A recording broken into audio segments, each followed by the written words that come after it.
Good morning, good afternoon, good evening, wherever you may be. I'm your humble host, Mr. David Knoll. I greet you with love and the honor of the infinite creator.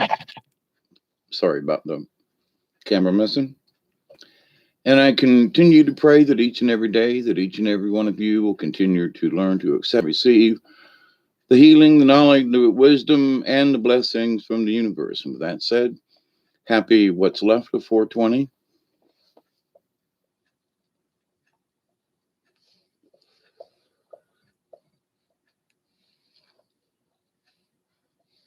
And I'm hoping that all of you have had a good day despite its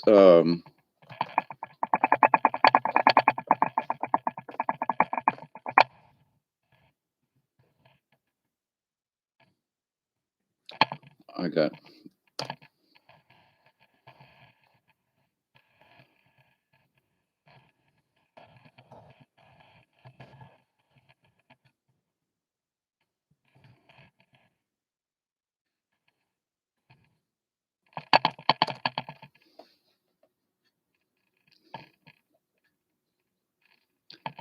how y'all doing? Hi Jody. Good evening. It's almost morning here to everybody. Been a very interesting last couple of days for me. I hope you all are doing well. And with 1 minute left to go, got one ready here.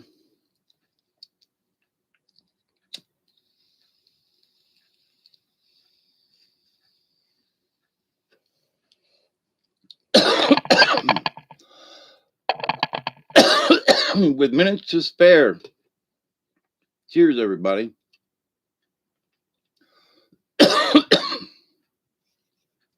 Alex, how are you? Internet problems here. There's been an internet issue. The camera's jumping and there's lagging going on. So it is what it is for that.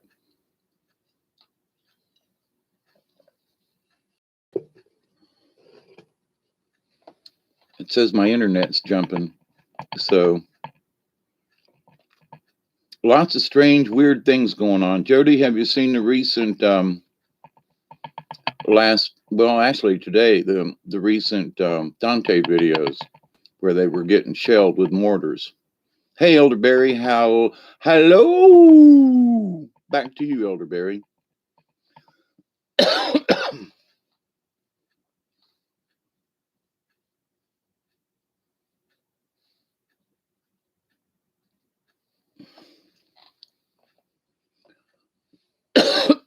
It's been a very interesting last couple of days.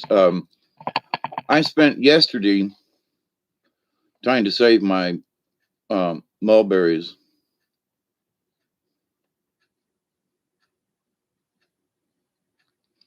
I agree, Jody. Be some interesting things on May the 1st, but there's just interesting things going on in Crazy Town, let me tell you.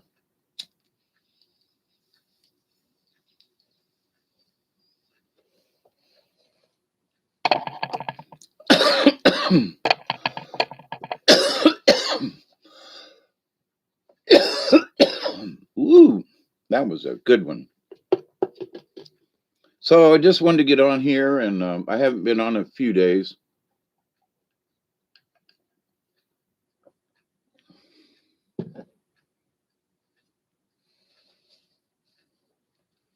Oh, that sucks, Alex. Hey, Delaney, cosmic hugs to you too. That's why we're going to party. There you go. Why not?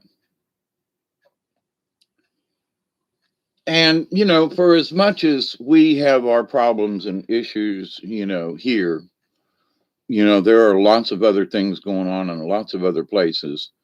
And we need to give everybody I think there's a lot of people who deserve and need a cosmic hug. There are a lot of people who are defending our rights as human beings on this planet.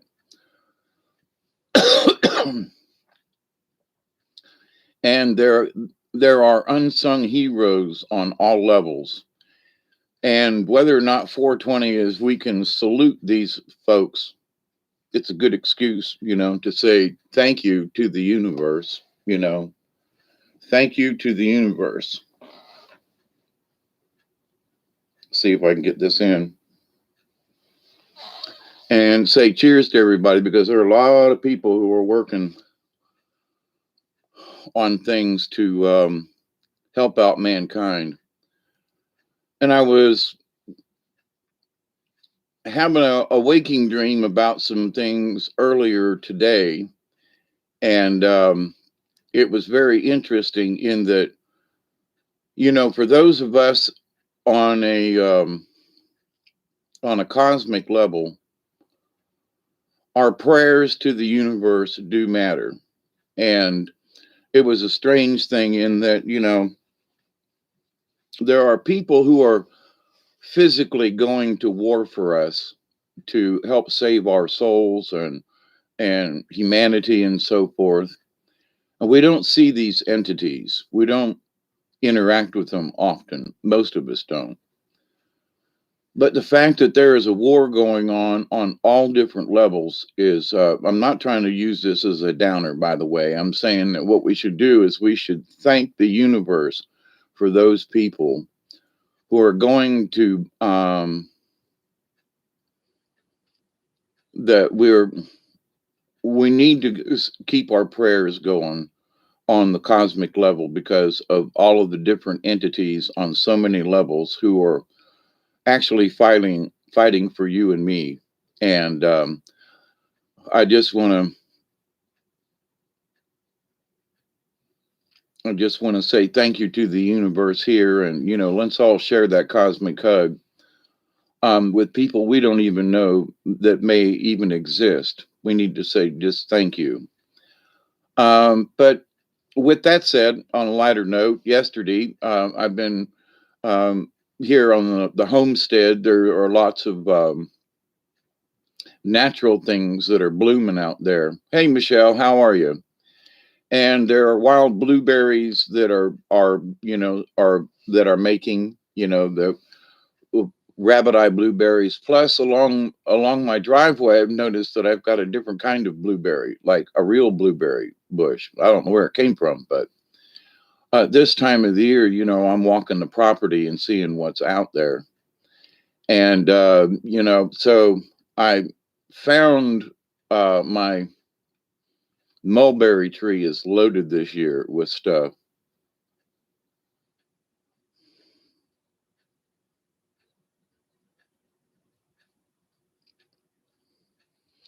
And so a lot of bushes and things growed up around my mulberry tree. And I don't remember if there's been mulberries on it in the past, but it's loaded this year. So I spent hours cleaning out around it. And then because there's so many mulberries and I didn't want to, it's hard to pick them all and they're dropping on the ground. So then I've got some old carpet, some old indoor outdoor carpet, an old piece of tent bottom that I use as a ground cloth, and a mixing tub for cement, and put it out under the tree. And me and Duggar went out there earlier today, and the mulberries are falling. So instead of me picking them all off the ground, I've got these carpets and things that I laid out. So, and there's all kinds of mulberries landing. So anyway, it improved my chances of getting a decent amount of mulberries, at least to put in the freezer. So, and I worked my natural born ass off yesterday. I was so sore, because those are, I mean, hacking and cutting and hacking and digging up and oh my goodness, but I seriously wanted to be able to to get some mulberries this year. When things get ripe, you have to pick them right on the spot. And the interesting thing about things in life is that yesterday was, I was not planning on spending yesterday, um, you know, cleaning out trees and stuff so I could get. Hey, Project, how are you? Who's behind the mulberry bush?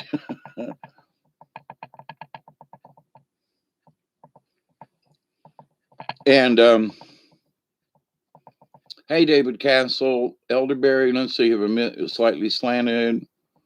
Okay, it's really good to see you all in here tonight. I don't particularly have any kind of message or discussion or anything tonight. Um, there's some things that are rolling through my head, but not at the moment. Hey, Doug, did you try to call me earlier, Doug? Because it says I got a phone.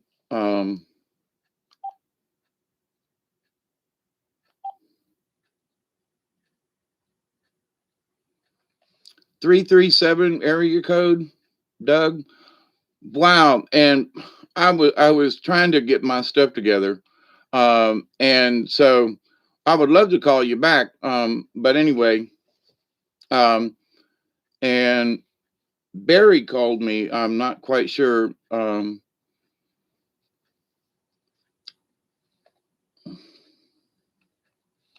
anyway, yeah. Today I've been out of it, mostly because of yesterday and all the things that I was doing, but. I didn't plan on, spending the day cleaning out a small forest around um, my mulberry tree, but they needed to go. I want the mulberry tree to be the dominant in the area, and there's a lot of other stuff up with that. That was you, Elderberry? Okay. Good. I got y'all's phone numbers down now. That was one reason why I went ahead and got on here right away. I was like, if folks are calling me, I wonder what's up. So, but anyway, hi everybody. I'm glad y'all called. Sorry, I was going to call y'all back. Then I said, no, I'm going to do this video and just say hi to everybody and share a bowl. It's still 4:20 somewhere. But anyway, um,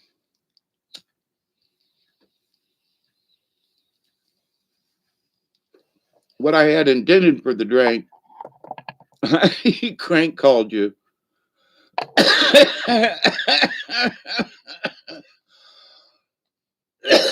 Well, I'm an old crank, so hey, Teresa, I got your message too. You got back up to hang on for a bit. Well, I'm just telling everybody that I love you all. Thank you so much for your thoughts. And yesterday and today was one of those days. Same to you, David Castle. Light up the ganja, Alex. Yes. It's a stoner Super Bowl. Right. There you go. I got it. Why not? Right. But I was in sort of a, a halfway awake, not awake kind of thing earlier today. And I had trouble going to sleep.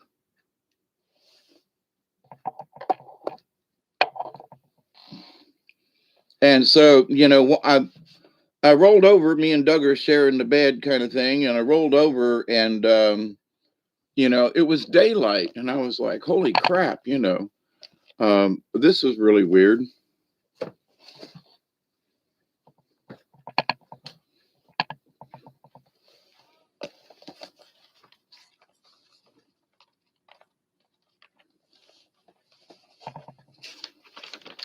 I'm writing down phone numbers really quick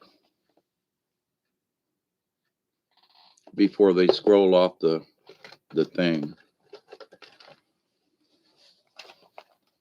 Where's 920, Jody? I forgot. Anyway.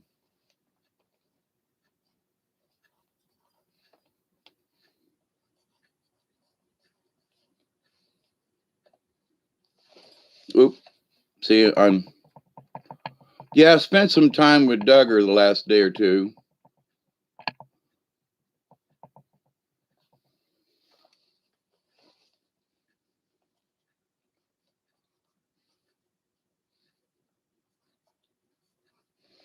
But anyways, so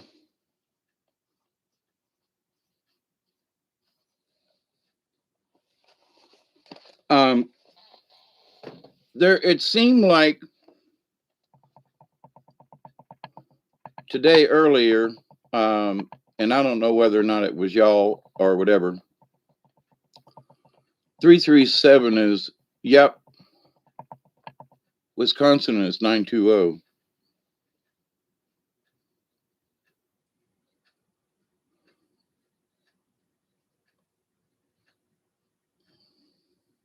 I got you, Jody. I was just curious, you know.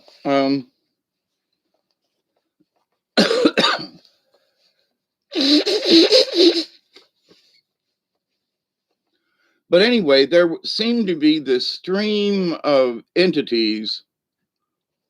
You still have tin cans in Kentucky, yep, with a string, right? Same to you, Teresa. I hope everything's going on in your world all right. Hey, Chloe, howdy, howdy. This is just to get together, you know, nothing special. Well, maybe special in that I get to share this time with you all, you know. And there was something that came across my mental grid, if you will, and it was that our intent in life, the sum total of who we are. I agree, Chloe. And with that said, I'm gonna sit here and load a fresh one with y'all, but it's 4:20 somewhere, right? Still. But the idea though that how are we judged at the end of all of this? Well, I'm glad you are keeping the faith. That's an important part. Stoner's paradise. I agree.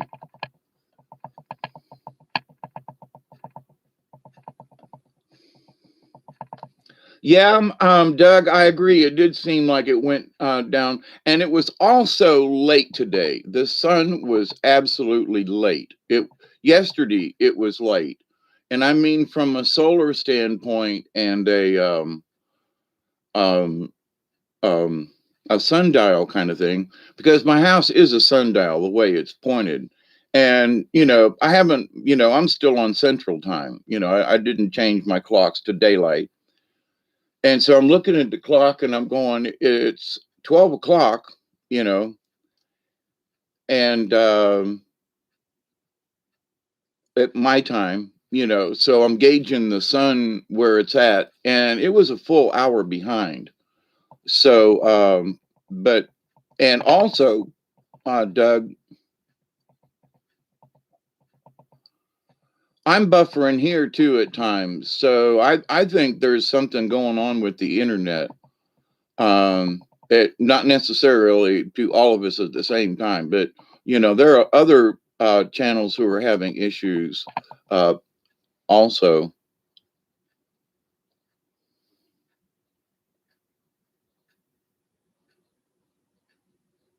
Oh, good for you, Teresa.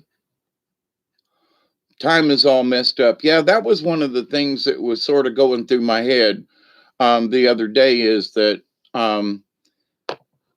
sort of when I was talking about the, you know, the woo in the seventh house. And God, on almost 6 hours I hung up. That's like just craziness. But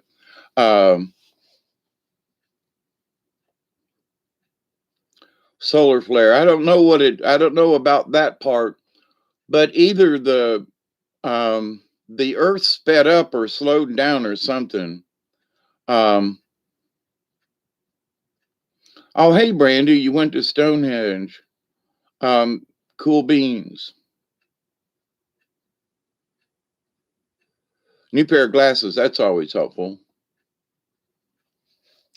But also, Doug, and to all of you though, but you know, since Doug and some of you go out and actually check, not, you know, where the moon is, but as soon as we got out a new moon, I started looking for the moon, like, where is it? So tonight it was like more overhead than it should have been. And these last several days since new moon, the moon had, set kind of really way west, and but it's straight overhead again.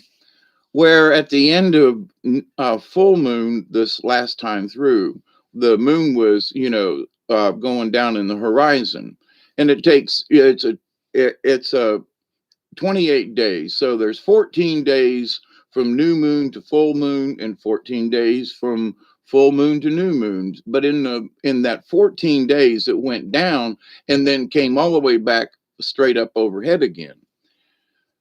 So the earth has wobbled, but instead of the moon changing positions every night, it's staying where it's at the moment. It did this last month. I've mentioned this before, which is more of a curiosity to me, because if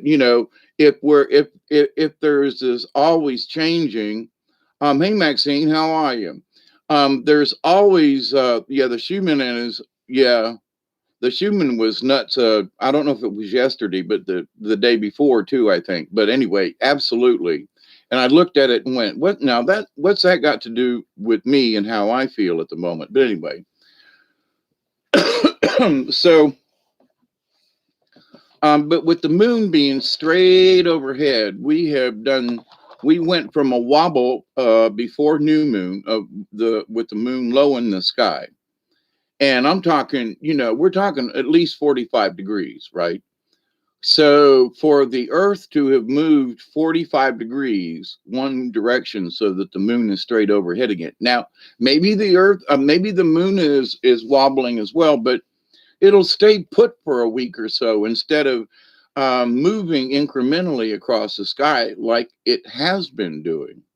I'm like, well, I could see the moon here, and then in the next night, and then the third night or so, I'd have to go outside. I've talked about this.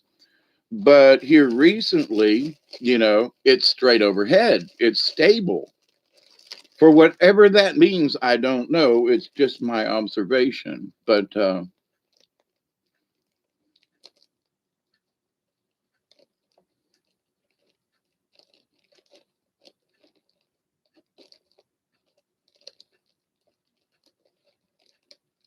listening from the shower, it absolutely is 420 somewhere.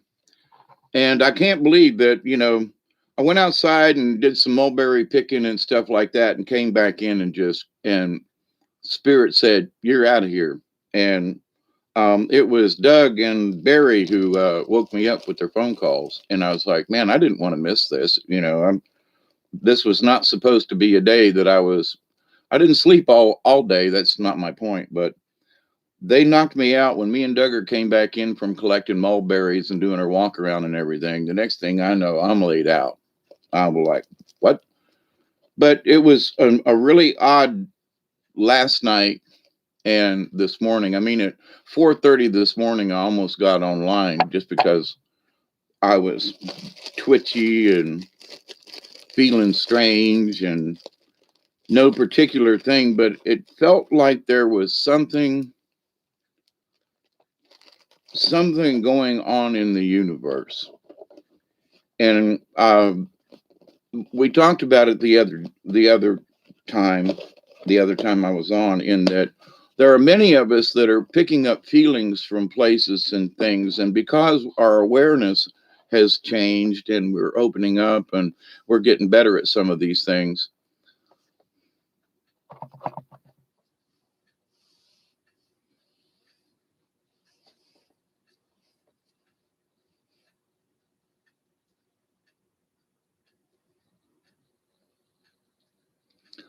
But anyway, like for those of us who keep up with Dante, his recent video with them, going against some Vlash hybrids and apparently a true Vlash, and showed pictures of it, and them getting hit with mortar shells and whatever. So I'm wondering to myself, because he's in different places in Europe, that there is an uptick with the um, the hybrids against us. Okay, we'll just say that. We'll leave it at there. But the Russians are coming. The Russians are coming to um, up to the Ukraine, and it's like, but it all was sort of part of Russia, like a state is. So this idea that Russia is going to invade the Ukraine, we're listening to Western news. We're not listening. We don't know what's really going on, but from some of the things that I've noticed and heard about, I say in the back channels, which most people don't listen to, um, that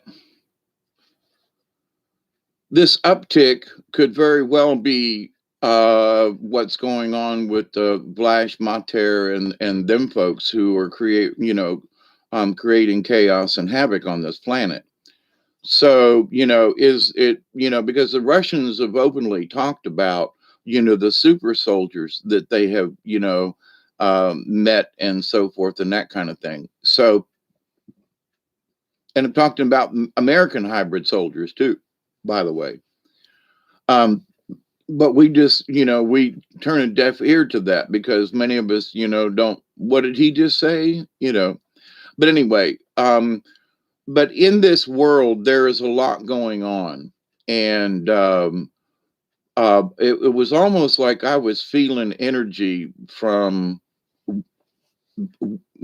whatever that was going on, the war between the angels and the rest of them. And it felt really odd that, it was almost like I could hear some of these shells popping around me before I watched this video earlier from the cause. And, and some of the things that the dream state that I was in. And I just got to say that it's just really weird. So I could tell from the part of me that was connected here that I said my prayer to all of those that I'm, in the Soul Tribe family, to all of my subscribers, to all of my friends, and to and all their friends, So over here on this side of my brain, I was saying this prayer, that wherever you are and whoever you are and whatever it is, we're all in this together, but we're going to stick together with this. And in that our energies are what's most important, because not that we're feeding our energies to entities like the Loosh kind of thing and those vampire type entities that, want to suck the life out of us. But when we freely give our energy to the universe to work for the common good of all beings, that universal law of one, there are times it almost feels like there are entities that I'm not even aware of, that it seems like I'm sharing something. And so earlier today, it seemed like whatever that is or was or may still be going on is that, we share our energies and give hugs to the cosmos, and we say thank you to the creator, and we say thank you to the universe. And allowing ourselves to give that energy to the universe is why we're here.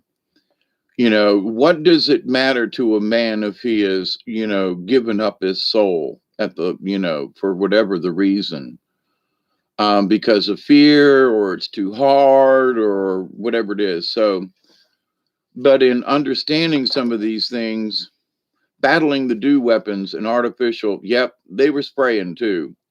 Late night yesterday. Yep, not nice. Anybody else in here? Yeah, my ears are like, even right now, it's like this high pitched whine. Yep, you all, like Chloe says, you all are so uniquely different yet absolutely amazing in your own way.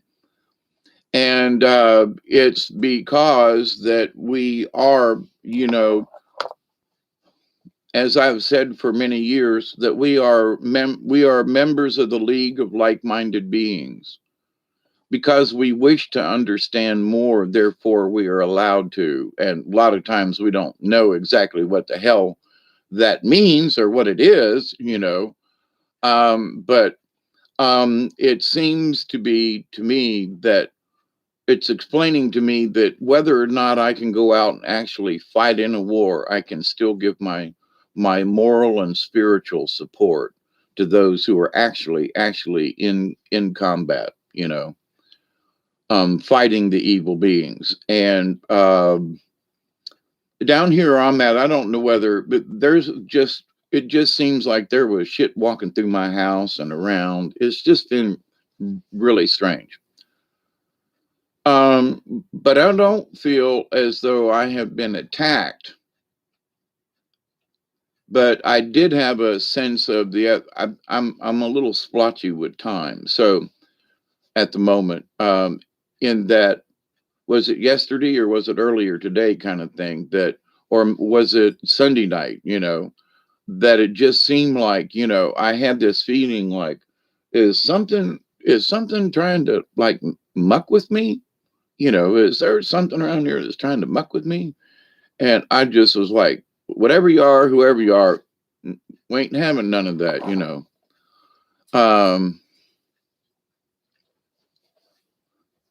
Um, yes, I could see the chemicals under the moon and woke up before dawn. It was dead silent outside. No crickets, frogs, bird. Yep, Brandy. Um, does everybody have David Dull's phone number? I don't know. I now have 3 more on my list, but that's interesting, Brandy. Um, I'm listed in the phone book in the Moultrie directory. It's not like I'm hard to find. Um,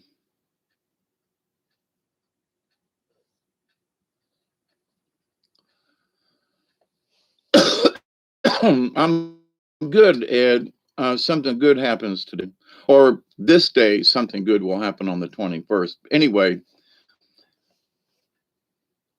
Bob, we love you. We do, and whatever the jumping is that going on, you're uploading a video. Rut row. But anyway, I saw yesterday in my little walkabout around the property, and I found a lot of blueberry bushes in wild blueberry bushes on my property, which is like, you know, um, but also hard to get around with a lot of weeds and junk and things, and wish I could take care of it better, but it's a constant job. But anyway, in walking around though, um, there was a crow that came and sat not really close, but as far as crows go, um, you know, it was like I noticed him and said, "Ooh, look, there's a crow," and it sat there and it sat there. And I don't know, 50, 100 feet away, maybe, but in that I was down on the edge and it was up, But anyway, sat there and looked in my direction. I was like, interesting, crow. Hmm. And he sat there a little longer, and I stood there and watched, and sat there a little longer. And anyway, so and then down right behind the house here is this huge hummingbird, and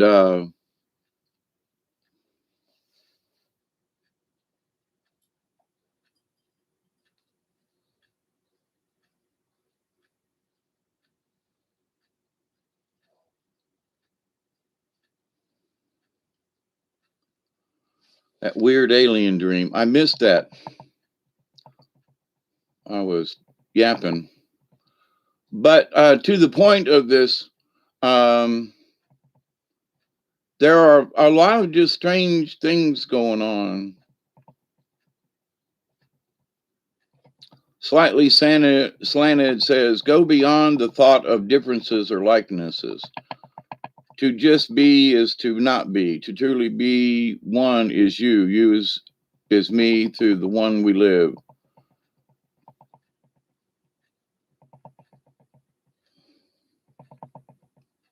Bossy Man says, love you all, even those who are asleep and causing evil towards me and the rest of humanity.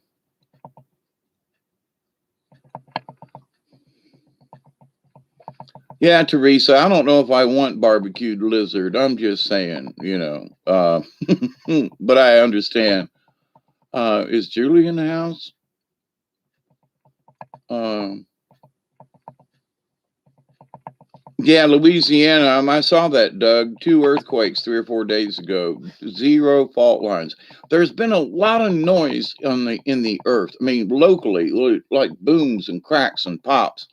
Because I'm sitting on the ground, in the ground, with my floor here. I'm sorry, y'all. I missed the story that.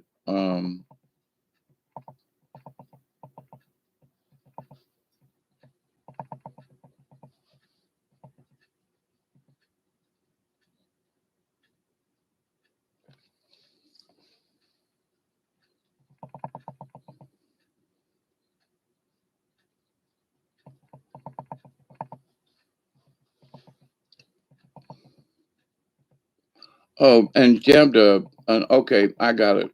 Jabbed a knife into its throat. Okay, I think I caught up.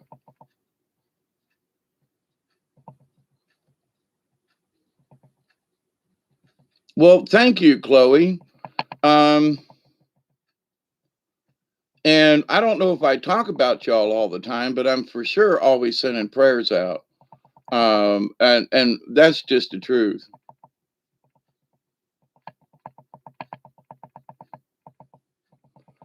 I would love it, for as crazy as my place is, y'all are still welcome.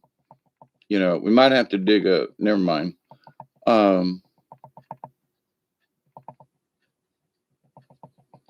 Jody says, Teresa, Chloe, for a good time, call David Null. Now that's just funny. Write it on the bathroom wall. Jody says, oh, one other odd thing, right before I had that dream, I had another one. I saw this orange entity in my exact room that I was in and thought it was my friend. I wasn't able to do and finally forced myself, and no one was there. And then I went back to take a nap, and then I had that weird alien dream. Yeah, there is some strange weirdness going on. Yeah.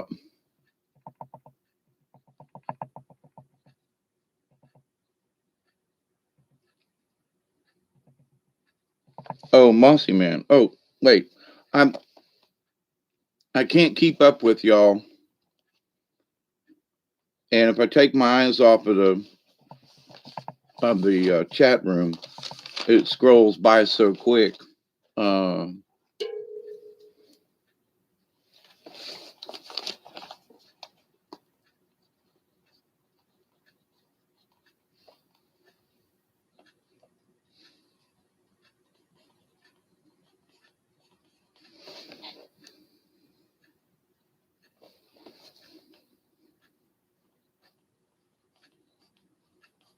I'm writing down Mossy Man's phone number.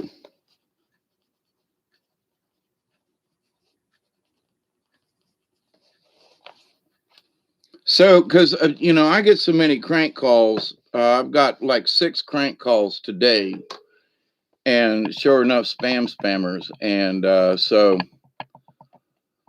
if I'm aware of the number, I'll try to pick up the phone. But I've been outside a lot these last couple of days, and which is good because it's.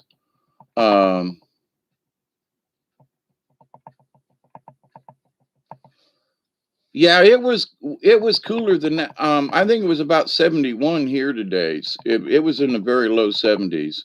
It was nice outside. It was a shame that I had to sleep through more than I wanted. But anyway, I have been taking my walk around walks with Duggar and checking out all the things that are blooming this year.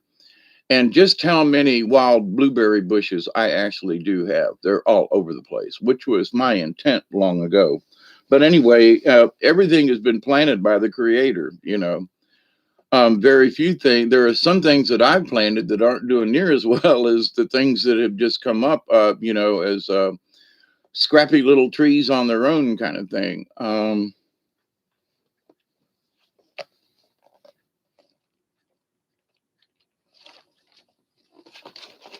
I'm still copying down numbers. I see Maxine's got one in here. I'm writing them numbers down. I don't know if I will call you, but you can, if you call me, which you're welcome to do.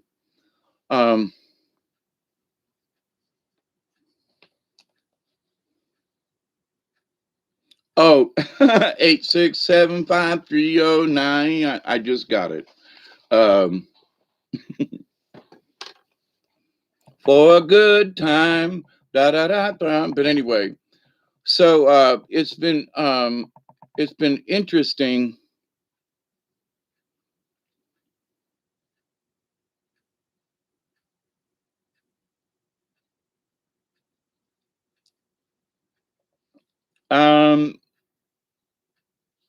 You don't have my number?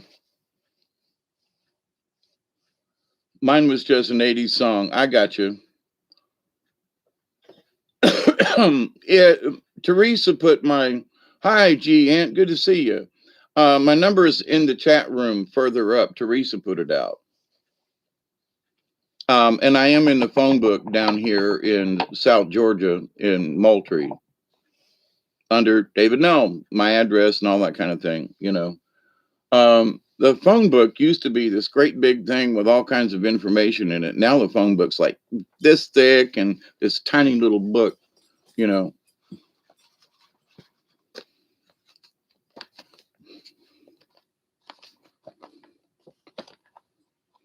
This is our local phone book.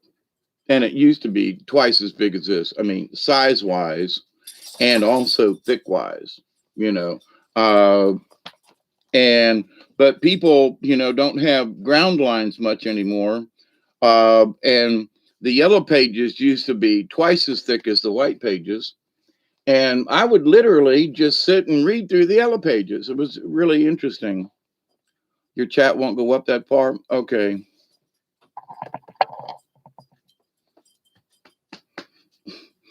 Live and in color. Yeah. Hey, Julianne. How are you?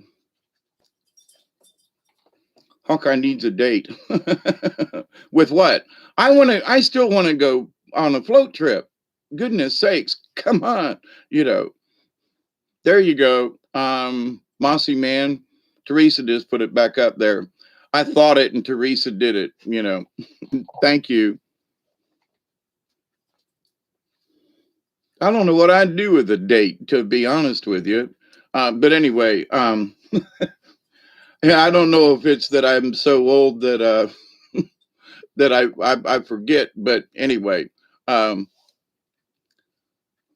there's a whole lot of thinking going on with this computer. I wonder if there's something running in the background. Y'all hold that thought a second.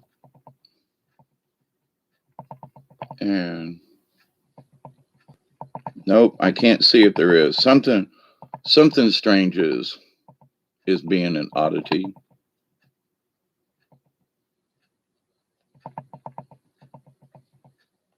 Teresa put it up just a second ago. It's like 10 lines up. Mossy Man, if you got your pencil ready, I will dictate it out if you can't read it.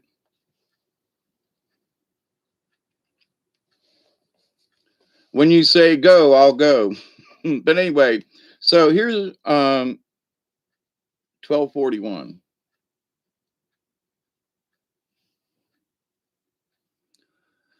Yeah, and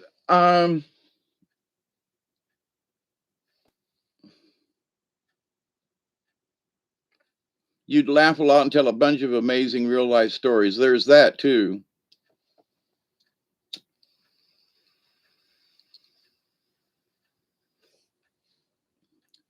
We could just laugh a lot and I would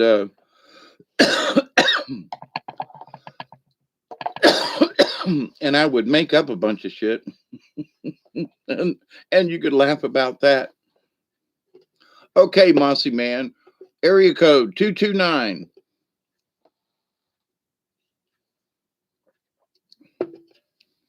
Nine 5117. No crank callers. I get more crank callers, but see, that's the whole point. If I don't recognize the number, I don't answer it. Like tonight, I was like, it even said Doug's last name, and I was like, is this really Doug? I was like, crap. So I did this video instead of calling some folks back. Well, I'm thinking about a road trip, Hawkeye. Really thinking because it's hard for me to travel, but I like fishing crappie there. Yeah.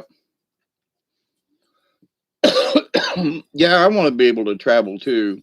My truck, knock on wood, has been doing okay, but there's still a lot of issues, because of how old she is. But I can go to the Alabama line. I would trust my truck to go that far, but anything past that, not so much. But if anybody could make it here to South Georgia, Skynet is becoming self-aware. Yes, and that's why I say I talked to Bob the AI in that there are sections of AI. I think there's like a Chinese AI, and there's an American English AI, and there's a Spanish AI, and they talk to each other. But I think that because one, I don't know, I don't think there is a singular AI, because there is not a central location for all data to be stored. Okay, there are places where data is stored. So I think there is an AI in each of these storage facilities, if you will, because years ago I would say, I think this computer's got a mind of its own, and so we say that kind of thing, but even my truck has a personality. My house has a personality. You know, uh, there is that personality thing about where something is. There's you know, certain, places have energy or whatever.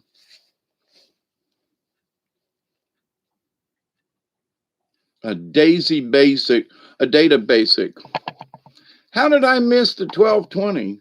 I was sitting here looking and yakking. It's been 47 minutes. Put Duggar's photo on it. Yeah. But and I'm having issues because my other computer that died a few months back had a card reader built into it, so I could just take the memory out and shove it in. This computer doesn't have one. So I'm looking for my little adapter, and I remembered somewhere I have one that I can plug into a USB port. But anyway, so I wanted to put up the video that I took with us, being on the river, and the pictures from Duggar's point of view, because you could see the back, the top of his head, and sometimes a little bit of a side view. So I was thinking, because he's literally sitting between my legs on me, and while I'm trying to paddle. So God bless him. I love him. My dog has never been a day without me. But Duggar would eat a husky up. I don't know. I don't think I think he would wag his tail and probably roll over. And there are times, though, then when Duggar will get his back up and go, that's it, Project Skyfalls. Welcome, good time, Charlie. Yeah, and that's something that, I've never left Duggar alone here in the house. I've always taken him to the store with me, and he sits in the front seat. I've had a couple of dogs that I did that with. Now you can crank call.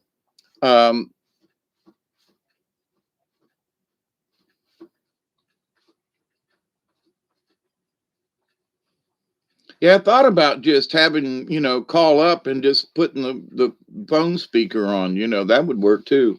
Phone's charged. So, but anyway, Yeah, Teresa says Ruby goes everywhere with her. Yep. But in this, come on, it'll be. We're losing the 420 day at least for a little while. But have one with me.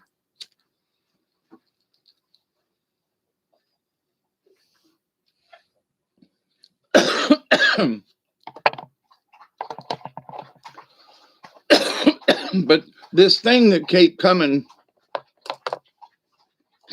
keeps coming to me through words, phrases, something, right? And it's the value. And I look at it from my point, I'm always looking at it from my point of view, is that if I can understand this, whatever it is that's going on at the time, then I can look out and see how other people are reacting to similar events or circumstances or whatever. But it is none of my business whether or not I should think about what somebody else is feeling, other than, if we're having a conversation with someone, a dialogue. Now that's different. But for me to sit here and try to figure out what Teresa's thinking or what Mossy Man's thinking, no way. No, ain't even gonna try. But there were people, not near as bad as used to be, who would call me up and tell me how I was feeling. And I'm going, no. Well, I had this dream and I had this feeling, and you're all, I'm like, no. You must be dreaming about somebody else or whatever those feelings are. But thank you for your phone call and your conversation. But no, that is not how I currently feel. Or even recently, So hang on, let me adjust this. This is just not that that's really any better. It just seemed like you were staring at my chest. I don't have anything, no man boobs. uh, Duggar's trailing something out there back and forth. But anyway, but the idea though that was come to me is like, what is your worth of a person? And it's like, well, I've never looked at monetary things as being that my deciding factor, a big house. And, now there are people right now who are going, man, you got 18 acres of land. Yeah. Oh, wow. That's really some, well, okay. It's my whole, the property is worth like about 40 grand. They're on, my house, they say my house is only worth $9,000. Okay. I couldn't buy a house even in this present condition that worth $9,000. But anyway, um, I can understand their point of view. But the value, so the value of my life has been to, well, is it been to get rich? Is it been to, make money, be successful in business, or, there are people who have these aspirations, right? And it's like, so, but I've really only aspired to be a hermit in the woods. But wait a minute, does that mean that I'm hiding my talents? Well, no, I used to do puppet shows all around down, in the southeast down here. Um, I used to do a lot of theater work and work with, children and adults as well. And there are lots of people who have blossomed because I allowed them the opportunity to be creative with either with using helping with puppets or theater or something like that. It's a really self-confidence builder, and it changes people's lives. And yes, I wanted to do that. Yes, I have done it, but it wasn't to put points in the bucket as to, am I gaining spiritual tokens to get into heaven? You know what I mean? It was just the right thing to do. I wanted to produce this play. I wanted to direct this play. I wanted to see it because it was funny or something, or moving or whatever. So I wanted people to participate so they could feel it and be the actor and create the energy. And anyway, so have done many of those over the years, in that it comes from from a thought, and then you speak to someone else and you say, okay, what about this? And this channel has grown. I was looking at how somebody new just subscribed again last night or today, and I'm like, when Brian and I, were beginning back in the day, um, it was odd that he said, if 200 people were on my channel, and he was like one of the first 50, I think even 25 people to subscribe to me way back when. And we talked about it, and it was like, it was never about the numbers. I I don't, if I've asked over my many years of doing this to like and share, shame on me. No, because I'm leaving it up to the universe. And I can't think about what are my numbers? Well, does anybody get anything out of this? Well, in my own spiritual understanding, as to, the older I get, and I'm not planning on cashing out anytime soon. This ain't about that, but, I'm not 20 years old. Of course, if I was 20 years old, I might not have, 50 years to live, or 40 years to live. There are circumstances in life, but so in allowing myself to just be a part of the universe, and asking humbly every day, guide me, direct me, help me with my words, help me, to put out the always speak truth, which is no problem for me. I think you probably already know that, but I've had to. They have to calm me down at times where I really want to go after this certain subject or something, and they just calm down. But anyway, so in my own judge of character, the answer came back in several different times, and certain things I was listening to or watching or dreamed about or whatever. It's that our wisdom is our judge. And I was like, what? What did you just say? Our wisdom is our judge of our character. So other people, each one of you have your opinion of me, for example, which thank you very much. Whether there are some people, oh, he's a freaking asshole. Okay, I accept that too. Um,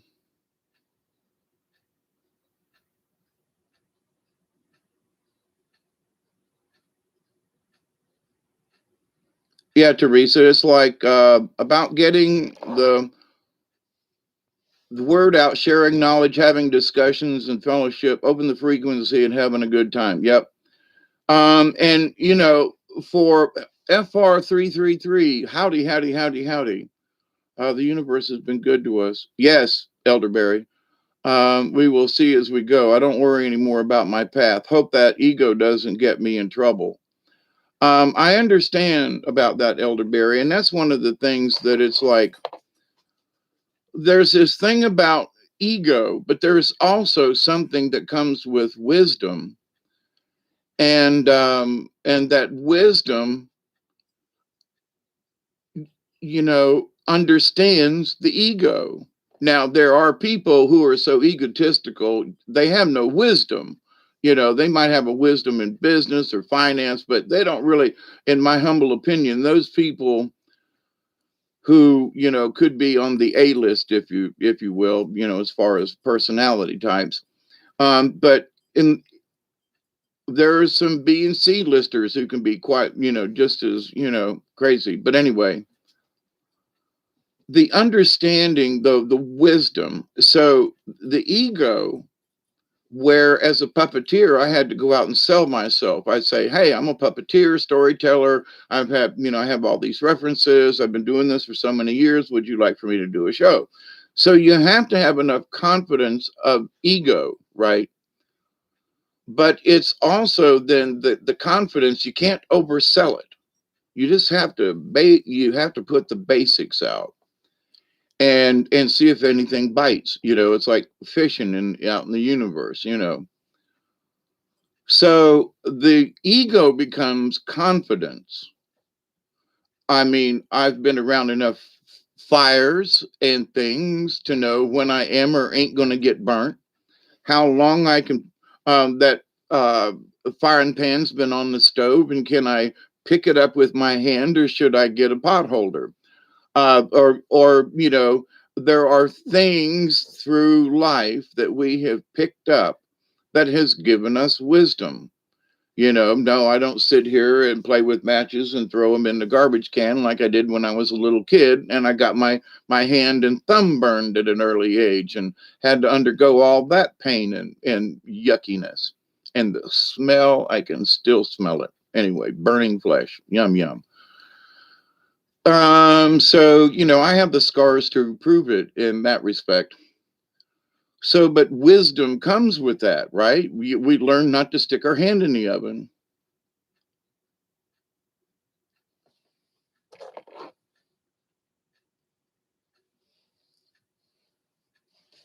FR33, thank you all so much. Kayla Nicole, resting in peace, singing on the Angels Choir now. It's a hard journey when you're not a mother anymore. I can't imagine what that would feel like. And we all send you love. Yeah, you always will be.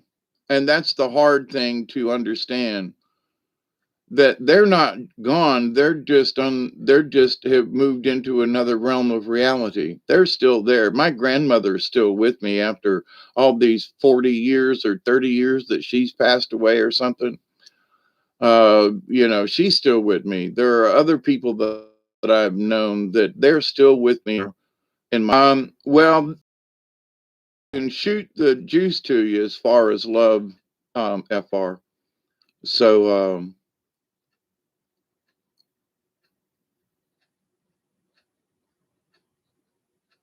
yeah, losing other family members and dear friends has been, hard enough in this realm. But to lose a son or daughter, in a lot of ways I already have, but they are still here, and there's always that chance that they will. But to the honest to God, having to, no. So much love.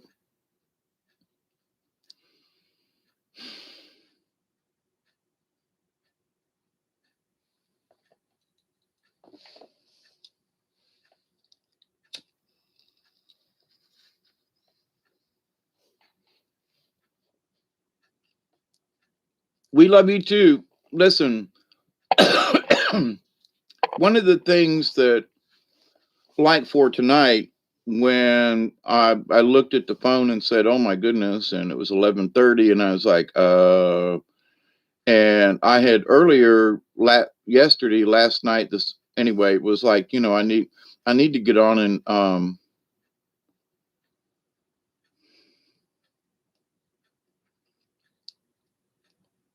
yeah, cosmic hugs. Yeah, I'm the shaman in training, right, Michelle? But in understanding, so that as hard as losing someone, there is wisdom gained in every experience, even the bad ones.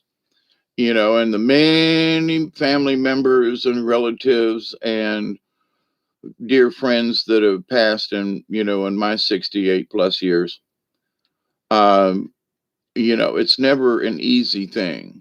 It just isn't, because each person that you knew, you had a separate relationship with. So there are some people that I've known that I'm very sad for their passing and for their family, and I genuinely feel it, but I might not sit down and cry for a day.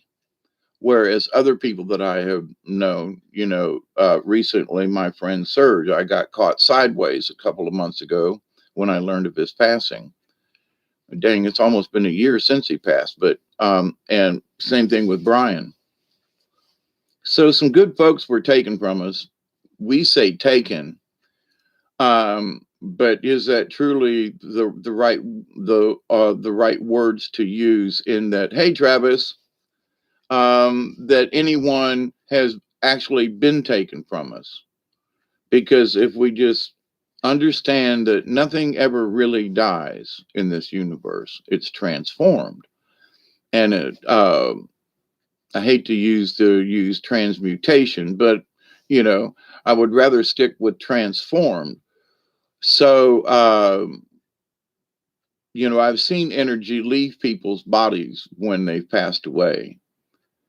And other people have noticed it's sort of like an orb spirit, a spirit orb or something. And um so and one of the interesting things was that there are some spirit orbs that hang around because they are waiting on someone or something or something, an event possibly, for them to move out of this reality and into the next.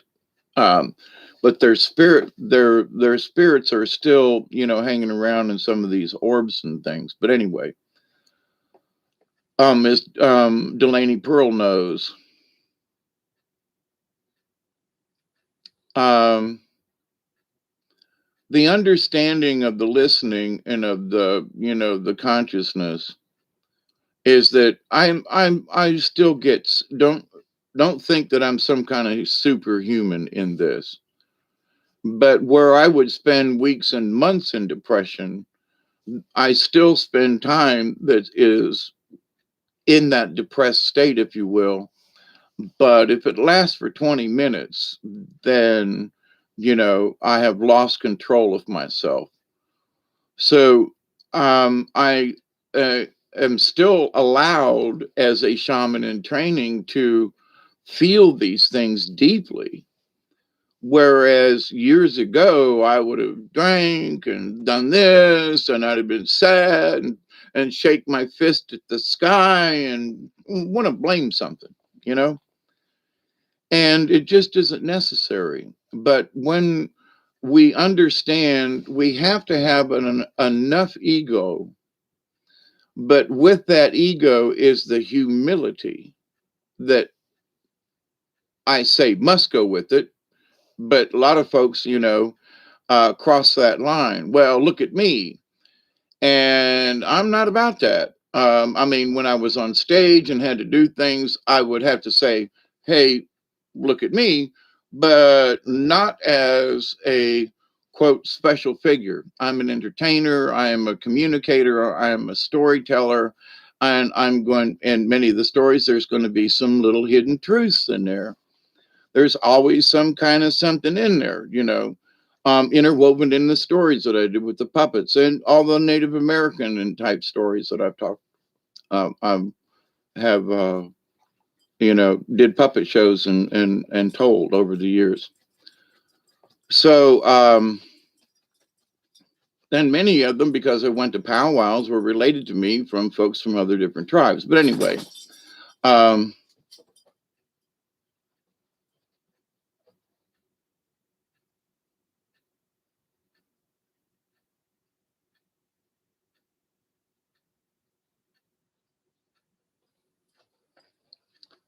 FR says, thank you for saying ascend. I teach the gospel of Mary Magdalene.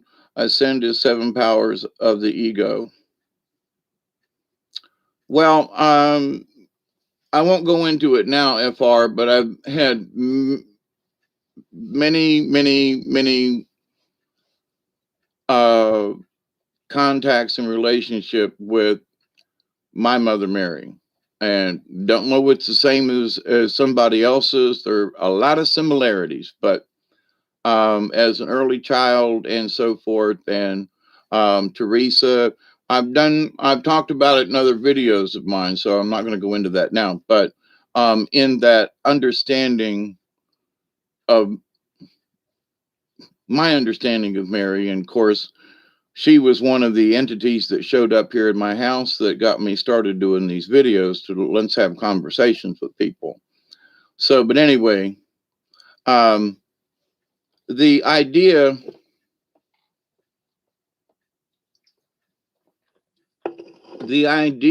that to look into the divine, both male and female, and in that divineness, which is in all of us, as many of you have been here before,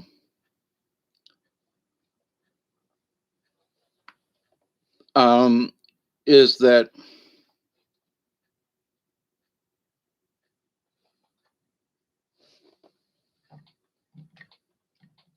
the native cards that I use, and they're saying somebody out there needs a card.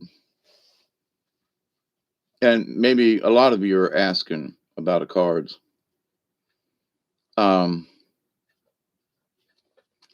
But there's a divine in us all. It's, you know, and I try to stay away from that word because for me, it has a lot of religious connotations.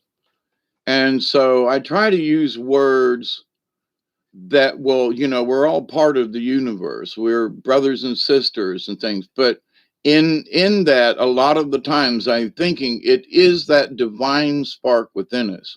It is the God creator. It is the, the spark of all, anyway.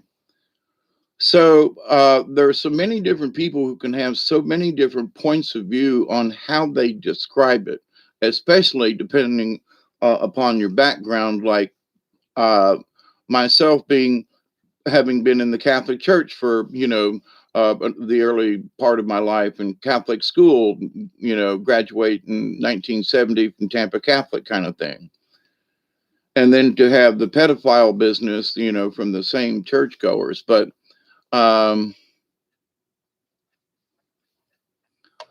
The idea, though, that when we just use certain basic understandings, Travis, I love to hang out, but got to go deliver cookies I made. Good deal, Travis. Be safe.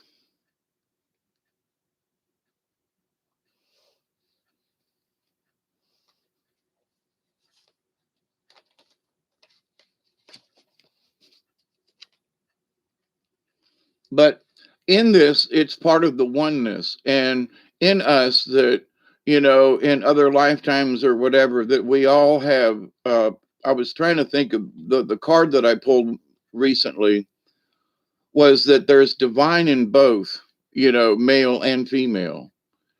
And so um, there seems to be in this particular time, and this ain't against you all ladies out there, but it seems that there are, with my own granddaughters and other folks that I know, it seems that the male has dominated within them. They want to be treated, they with this feminine thing, but they hate men, but they try to be like men. And I don't know what the paradigm is, but I know it's very strange. Um,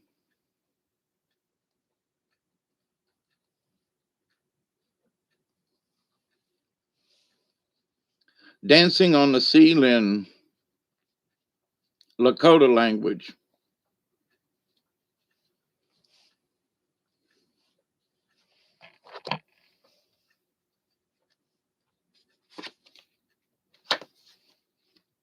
For whoever this is, now I shuffled the cards and I said, the eagle came out.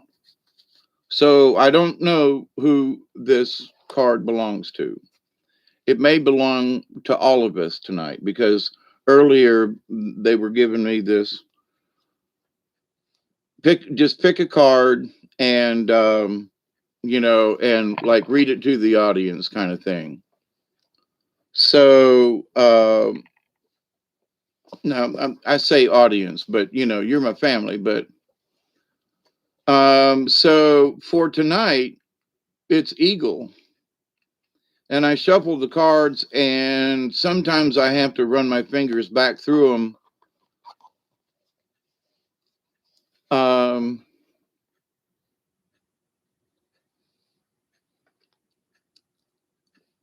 Very interesting, and it also came up straight up, not upside down. And I shuffled them, and interesting that out of the middle of the deck comes the first card. Number one is Eagle. So, and it's the spirit card. It's the card is related to spirit. So I need to make an adjustment with my glasses so I can read. Now, I've read this before, but as I'm sitting here having a yak with you,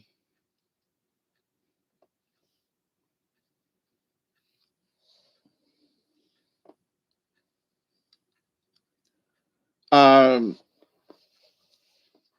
to just allow yourself to say, okay, out of these 42 or 44 cards or whatever's in here, I picked the Eagle, which is the number one card, and it is the spirit card.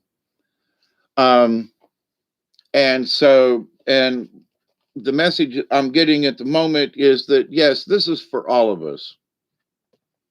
And there may be one or two or a few of you out there listening right now who would consider that this card's for you. Well, it is. Okay.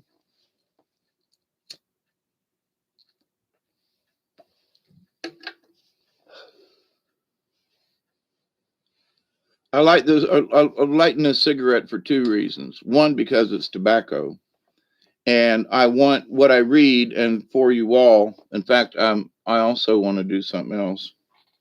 Yeah, I'll hold that thought. I'll get to this here in just a second.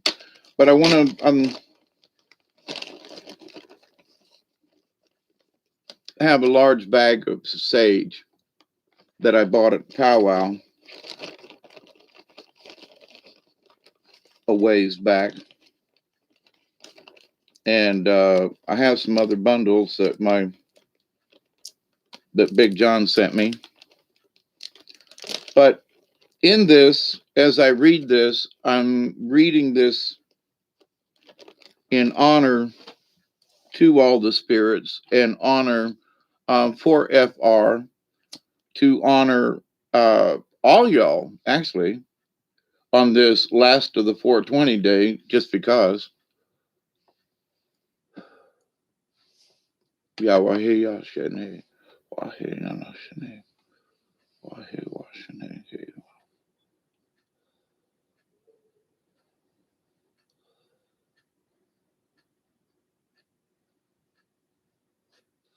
There are times when where I feel like I've spent too much time in the dream time. And then I get on here with y'all and so what I was speaking on earlier, and this relates to Eagle in a way, in that for myself, is it my ego that wants to get on here and chat with y'all about stuff? And the answer is no. So, but at the same time, so that I wish to make sure that I am always humble with what we're discussing, and everybody is welcome as long as folks aren't being rude to each other.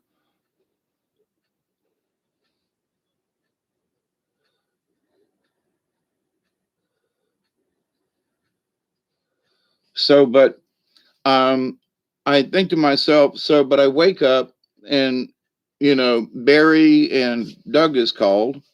Fly like an eagle to the sea. I'm gonna fly like an eagle.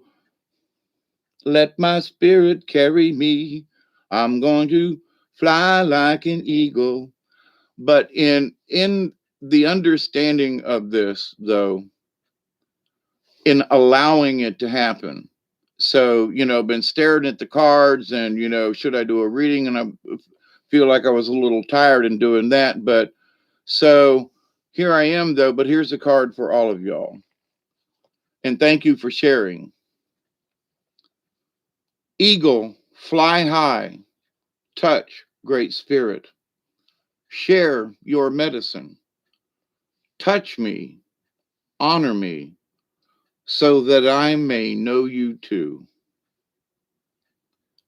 Eagle, number one, is spirit. Eagle medicine is the power of the Great Spirit, the connection to the divine. Now, what was I just talking about before I opened this book and pulled the card was, I mentioned the divine, right? So here we go. Do the spirits talk through the cards that I planned this? Not intentionally. It is the ability to live in the realm of spirit and yet remain connected and balanced within the earth, within the realm of earth.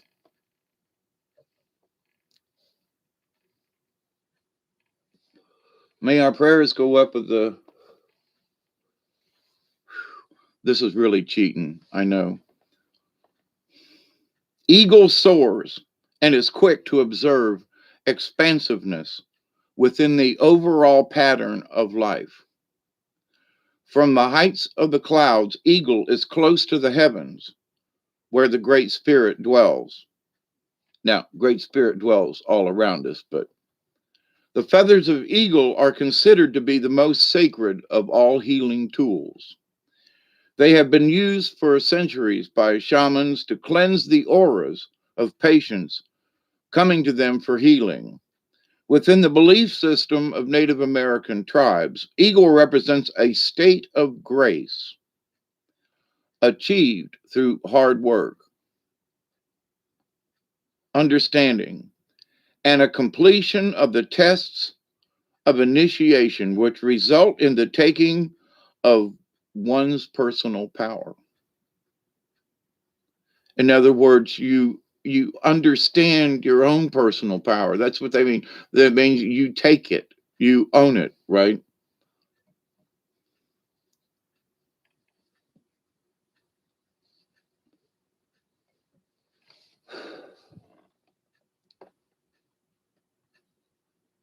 It is only through the trial of experiencing the lows in life as well as the heights, and through the trial of trusting one's own connection to the Great Spirit, that the right to use the essence of eagle medicine is earned. And I think in a lot of ways, each one of you here in the chat with me right now have achieved a certain amount of this, in my humble opinion, because you're learning to trust your connection to the Great Spirit without having to use any rhetoric or pick up a Bible or to, you quoting someone. That's nice. But when you trust your connection to the Great Spirit, that the right to use the essence of eagle medicine is earned.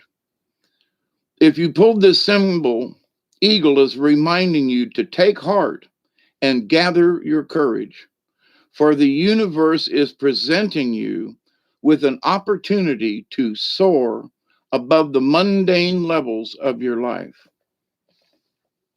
I'm always kind of sort of talking about that, but not in such powerful words. The powerful of recognizing this opportunity may come in the form of a spiritual test.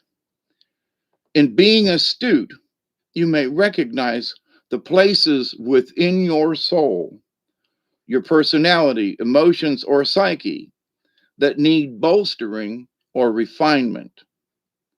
By looking at the overall tapestry, Eagle teaches you to broaden your sense of self beyond the horizon of what is presently visible.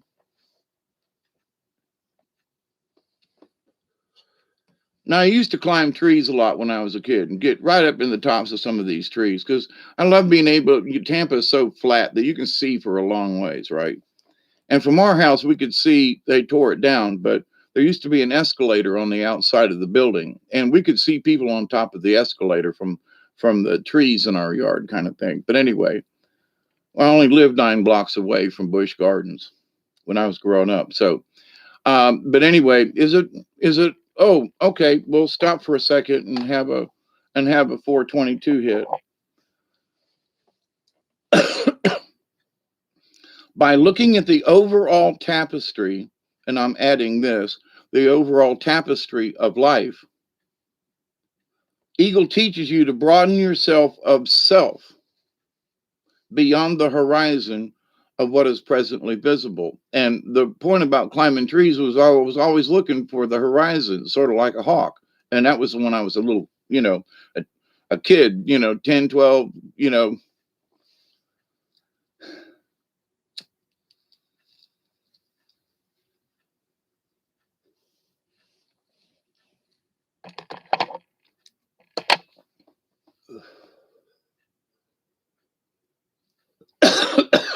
my silent prayer is that our prayers be heard and will go up with the smoke of all of this sharing with everyone at the moment.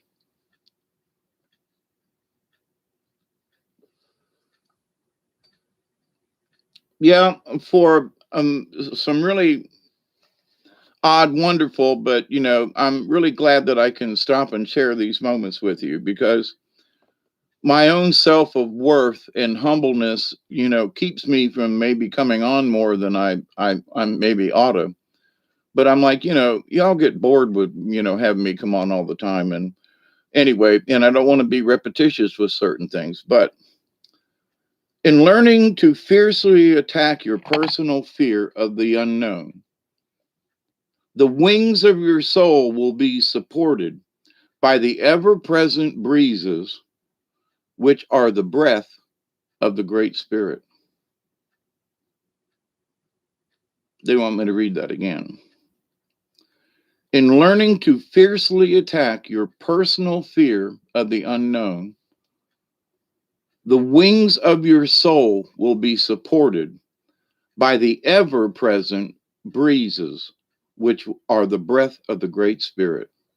So if you just hold out your arms and imagine that you're picking up the energy from the universe, and that whether you're high up, I live in South Georgia, on the edge of the swamp kind of thing, but I've been in the mountains, so I can picture a place that I've been and hold my arms out here and feel myself at this other location. So you don't need to be on a mountain to be on a mountain.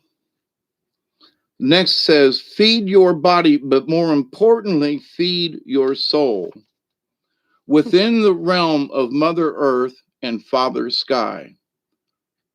Dance the dance that leads to flight involves the conquering of fear and the willingness to join in the adventure that you are co-creating with the divine. Now, that from what we were talking about earlier, to me, that's just heavy. If Eagle has majestically soared into your cards, you are being put on notice to reconnect with the element of air. Air is of the mental plane, and in this instant, it is of the higher mind. Wisdom comes in many strange and curious forms and is always related to the creative force of Great Spirit. And I was talking about that, our wisdom comes from, our experience in life. I said that an hour ago. But so that eagle, it's almost like I'm picking out a verse out of the Bible to back up. Hey Dominic, but it's like, so if you have been walking in the shadow of former realities, Eagle brings illumination. Eagle teaches you to look higher, to touch grandfather's son with your heart, to love the shadow as well as the light. See the beauty in both. and you will take flight like the eagle. Eagle medicine is the gift we give ourselves to remind us of the freedom of the skies. Eagle asks you to give yourself permission to legalize freedom and to follow the joy your heart desires. Now, that right there, to me, they wanted me to pick a card. There you go, y'all. Um, yeah, and for the many other cards like the dolphin who, brings manna to all, it's like fish swim in the ocean and they're surrounded by water, but simply because we're not in the ocean or a lake or in water, we are still surrounded always by the energy of the universe. It is the breath of the creator.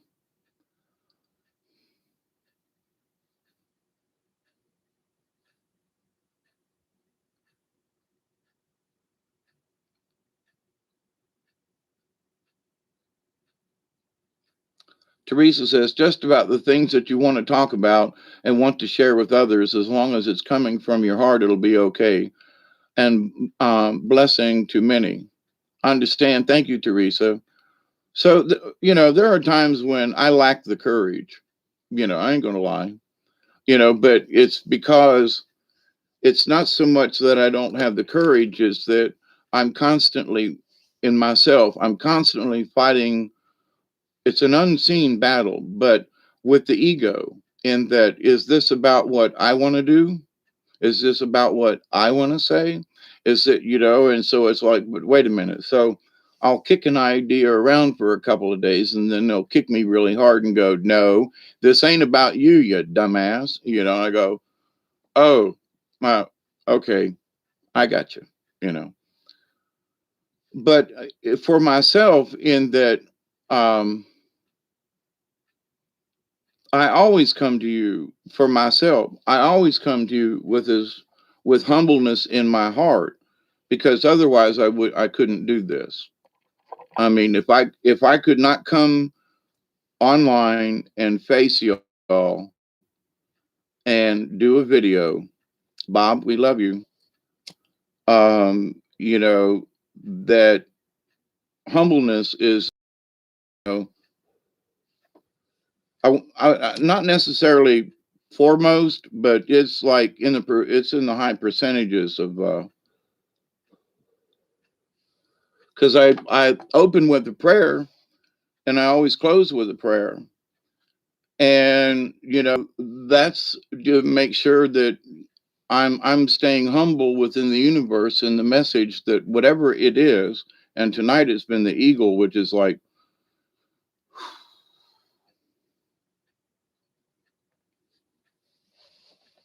there's always a nice message in many of these things.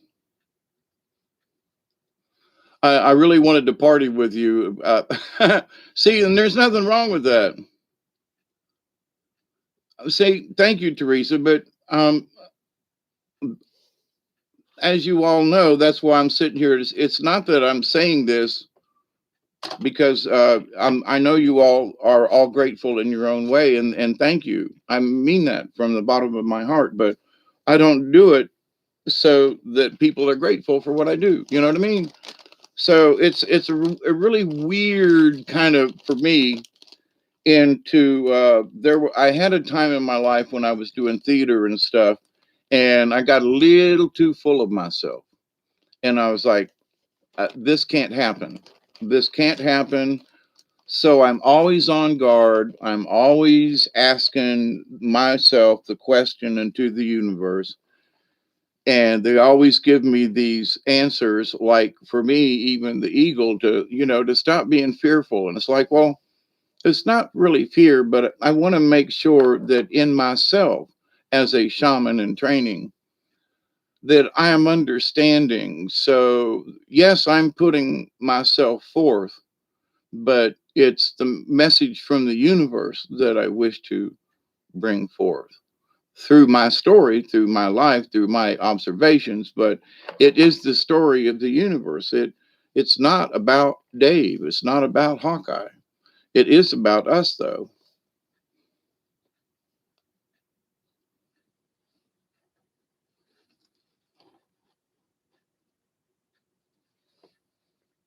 Yeah, Doug, a boot camp if you'll accept it.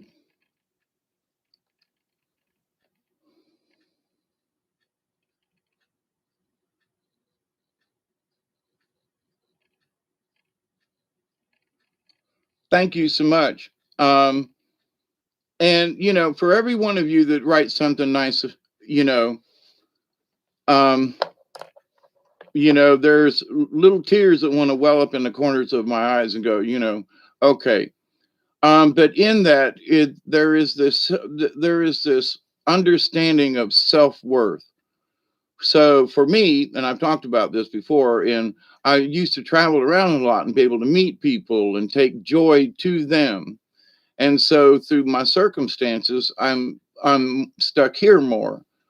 So how can I have an influence on the universe without it being an egotistical proposition, and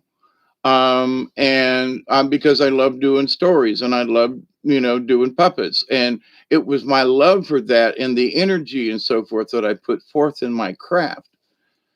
And so, and I miss that. I miss the interaction with people in that.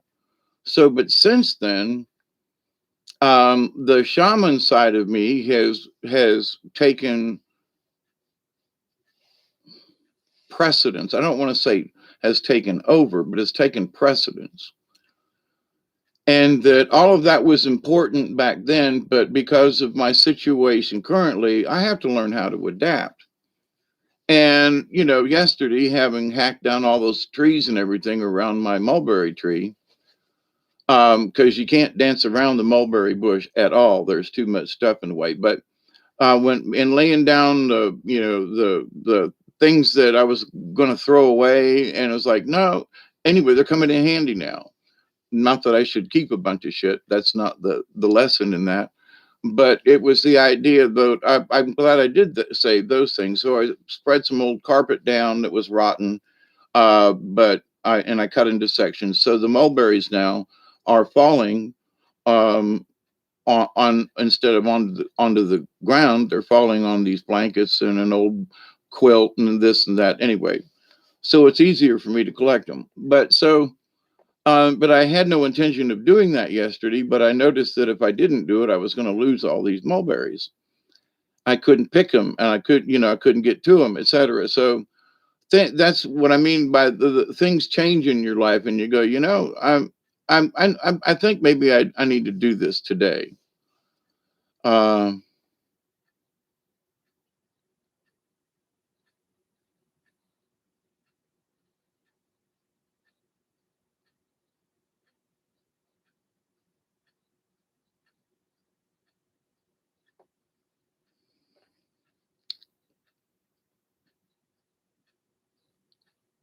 so in my humbleness to the universe, I'm being asked to be a sort of catalyst for change. In that, regardless of where we've come from and where, um, it's more interesting, not that it isn't interesting where we've come from, but in this league of like-minded beings, the soul tribe, you know, we are all going headed in a certain direction.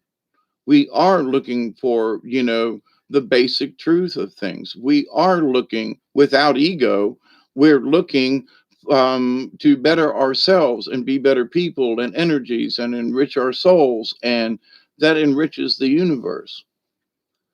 And a couple of years ago, I just said, I had to have another visit from the three ladies.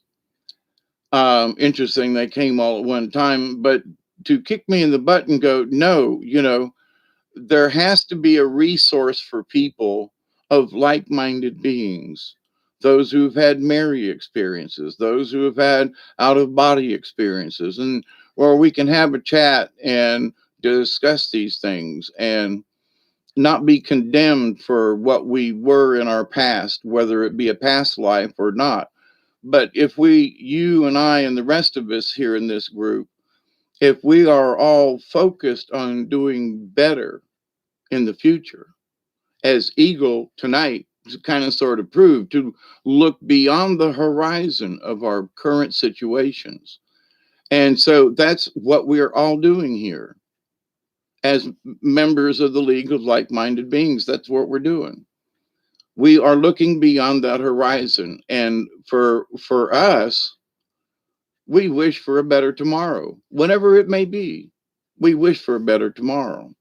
Now, there are a lot of other entities. I'm not going to turn this into downers, um, but that are trying to do the absolutely strict opposite. And we need to support our the folks who are seriously, literally doing combat with these folks. I mean, like hand to hand combat. Um, and because, you know, they're working for our freedom, which is what Eagle brings to us, and the strength. And that, you know, if for any moment that we feel lacking at that, all we need to do is hold our arms out into the universe and feel the energy of the Creator to lift us up. Lift us up where we belong, where the eagles fly up in the sky. Hello, Gaza. How are you? I tried to start a drumming circle earlier. Me too. And if y'all ever come, we can drum. Um,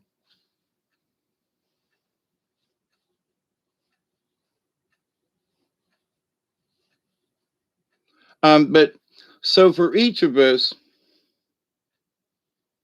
the spirits will speak to each of us in our own respect because of our culture, and because of your journey. Now, when I was gaining all this knowledge and hanging out at the powwows, it was not my intention at the time to learn to be a shaman.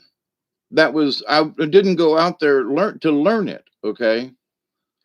I picked it up along the way and then was told by a shaman medicine man from out in, who was Lakota, and supposedly a descendant from Crazy Horse.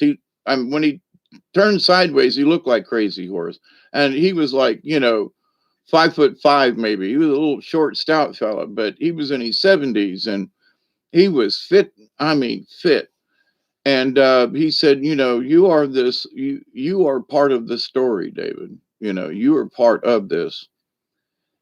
And Hawkeye was the name that was coming out, and it was my shamanism that was starting to, I hate to use the word take over, but become the dominant part of me, versus the engineer and the this person and that person. So um and then I had my own trials and tribulations, which, you know, I'm still getting out of the mud from those drugs and things. But after 3 years of being clear of most of that stuff, um, you know, I'm more clear-headed and whatever. I spend too much time in the dream time, but you know, there seems to be a reason for that. And I just want to shake my fist and go, yeah, but I want to go do something. But anyway, so we all have our own issues with whatever it is in life. But it used to, you know, I used to stay in a state of being pissed off because I couldn't control the seizure activity that I have, and the things that happen. So, but the more I tried to fight it, the worse it got. So now I don't fight it. It just, whatever happens, happens. Of course, I don't have to go to work and all that kind of thing. But in that, though, we have to take whatever we can give to the universe out of our daily lives. Now, this goes back to some of the things that I learned, you know, in the Catholic religion, as far as monks and sisters who devoted their lives to silence or to whatever. Okay. But there are people that do that that are not that have nothing to do with a church or a religion.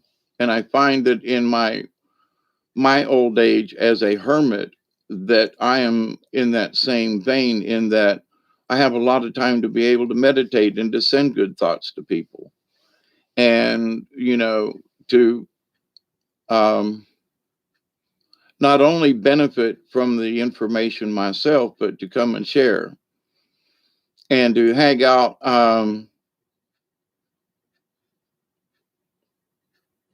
Yeah, eagle medicine. Yep.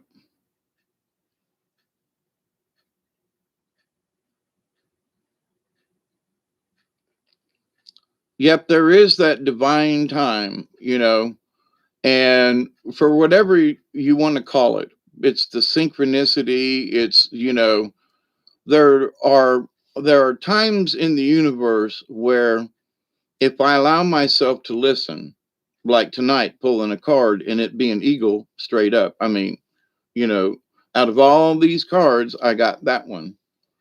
And they were sort of directing me to it earlier before I got online. I was staring at the deck over there, right? But anyway, but with that said, though, um, there are times when my ego says, "Nah, you don't want to go do this. You don't want to do a card. Nobody's, blah blah blah." And then there's a time when I have to say, "Listen, I have to not necessarily give in to the universe, but I do." Because in order to be a shaman, if I don't listen to what the universe is telling me, then I'm not paying attention. I'm not doing my job, if you will. And I take my this idea of being a shaman in training very seriously, in that I will discuss all things. Brandy says every day learns differently. Boys like working with their hands and being in the woods. Okay. uh, South Georgia. Yeah, all I ask is proper um, notification. So thank you, Chloe. But again, like I said, I don't do this for y'all to pat me on the back, but I do it out of love, because I do love y'all, and y'all have become, quite the family members here. And being the word that keeps come up is a catalyst for change. And it's not necessarily like, the world is going to change overnight, but for every person that we continue to touch, for every person that we bring our calmness into a situation. And I was one of them people that used to shake a fist and hold a stick, and and so I've had to calm down a lot in my life, and that's the wisdom of, um it's not that, I don't think that certain things aren't important enough to like raise a stick at, but I've looked at some of the old wise Indian chiefs would say, "Listen, sit down, young buck. Let's smoke the peace pipe, and let's talk about this, and let's use the wisdom of the group." You know.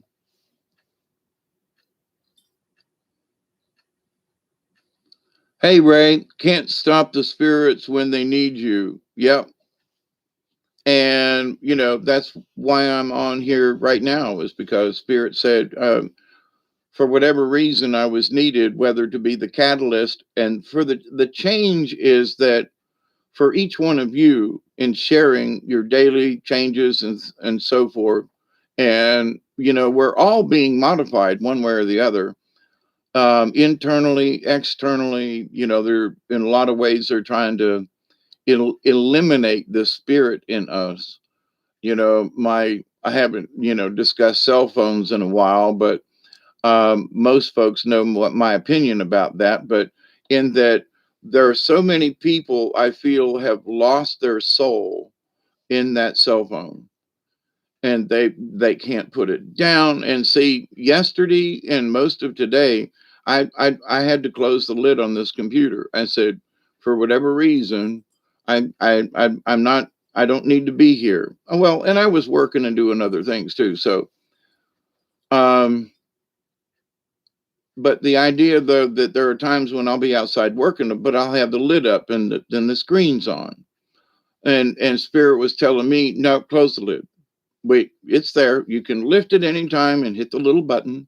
It only takes a minute or two, but that's not the point. The point is that my energies or whatever, I just needed to be able to say no for a day or so, this being the second day.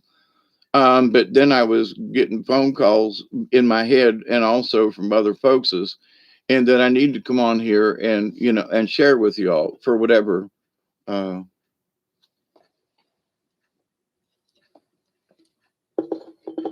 for whatever we are sharing. Um,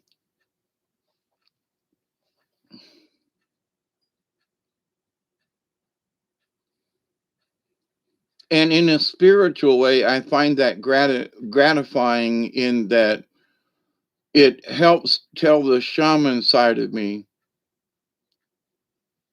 the of all the things that I wanted to make sure of was that that's why I'm not going to do any kind of special background or anything like that. You're going to see whatever it is that I got, which ain't a lot, but it is all I need, right? But in that it's not about the glitz, it's about my honesty to you all. And that if it's all about the glitz and stuff, everybody's looking at the background. Everybody wants you and you music and no. It's just you and me. We're having conversation here. We're gonna fire up a bowl and we're going to we're just gonna hang out here.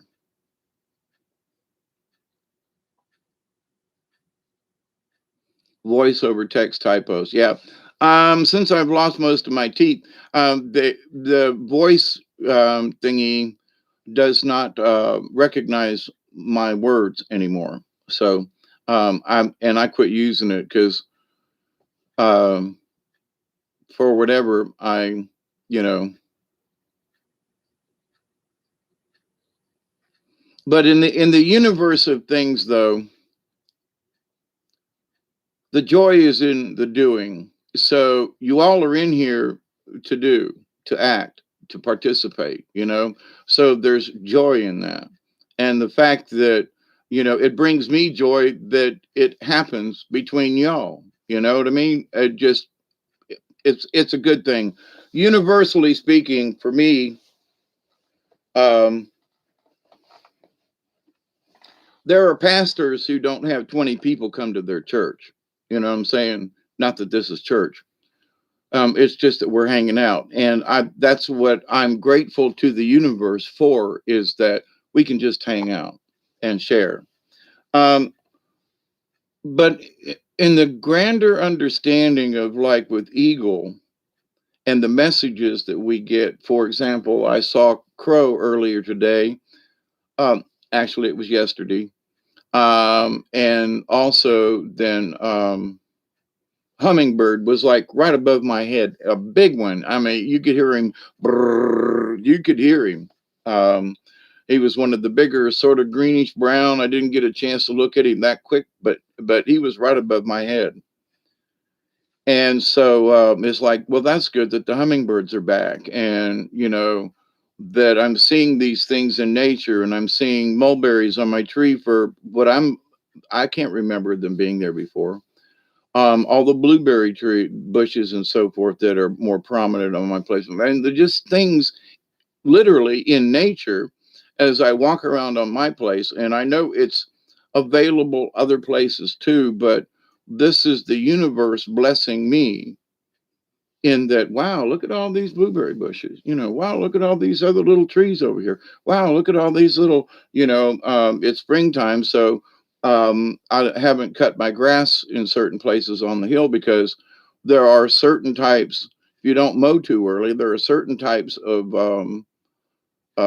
local plants to most people, or weeds and things that come up. And but some of these have medicinal values to them, but if you cut the grass all the time, then none of these things have the ability to come up. So in some of these places up on the hill, that have, for whatever reason, over the years, they're still open. It hasn't been mowed, but it was mowed consistently back in the day. And when I had a riding lawnmower that worked, and I'm seriously thinking, with this stimulus money, I need to buy a lawnmower. I just, there's too much stuff, and if I and the woods are moving into the open areas, and there needs to be open patches between the trees to maintain a good sustainable type forest kind of deal. That everything can't be forest. There's got to be open areas. But anyway,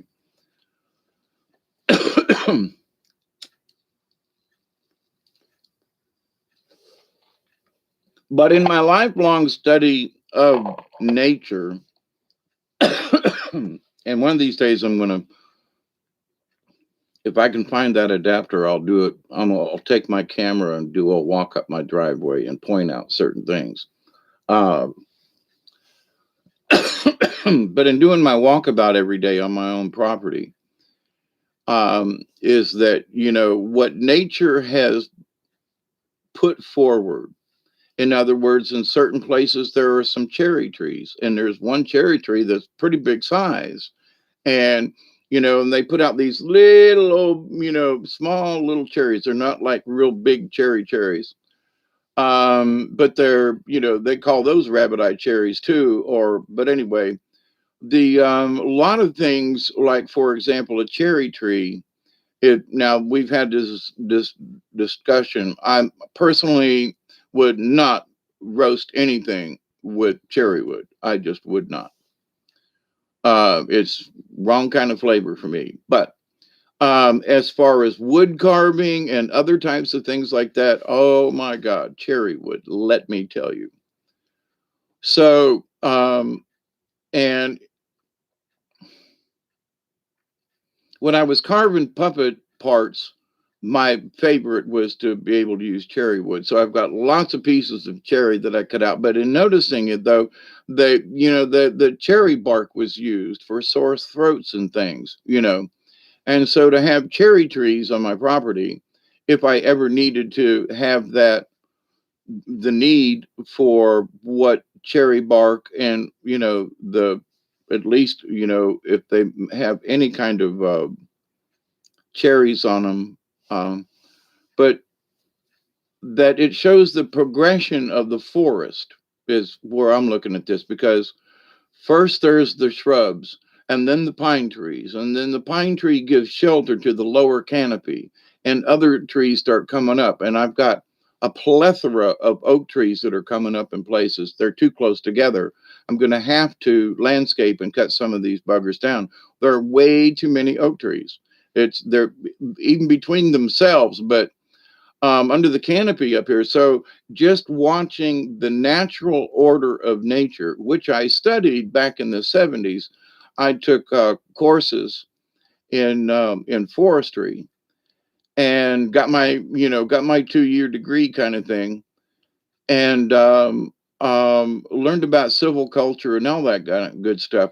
My dream was to go to Arkansas and work in one of the many forest areas out there. Well, that didn't work out, but I've got my own little forest. So anyway, but in watching the nature of nature and how these trees come up and then it shelters the other ones, and where other areas near me, they're always cutting and mowing.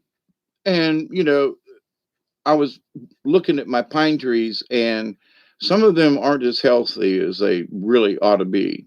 But they're still big and big around. And there are some trees on my place that I can't put my arms around. But my neighbor, who has a controlled forest, none of his trees are as big as the ones that are on my property. And the trees that are on my property, um, were planted by Mother Nature. He planted them, literally staked them out, planted them, and I'm looking at a couple of the trees on my place, and these things are humongously big around. They're 30 years old. Now, not all of the trees, there's one 10 feet away that I can still put my arms around.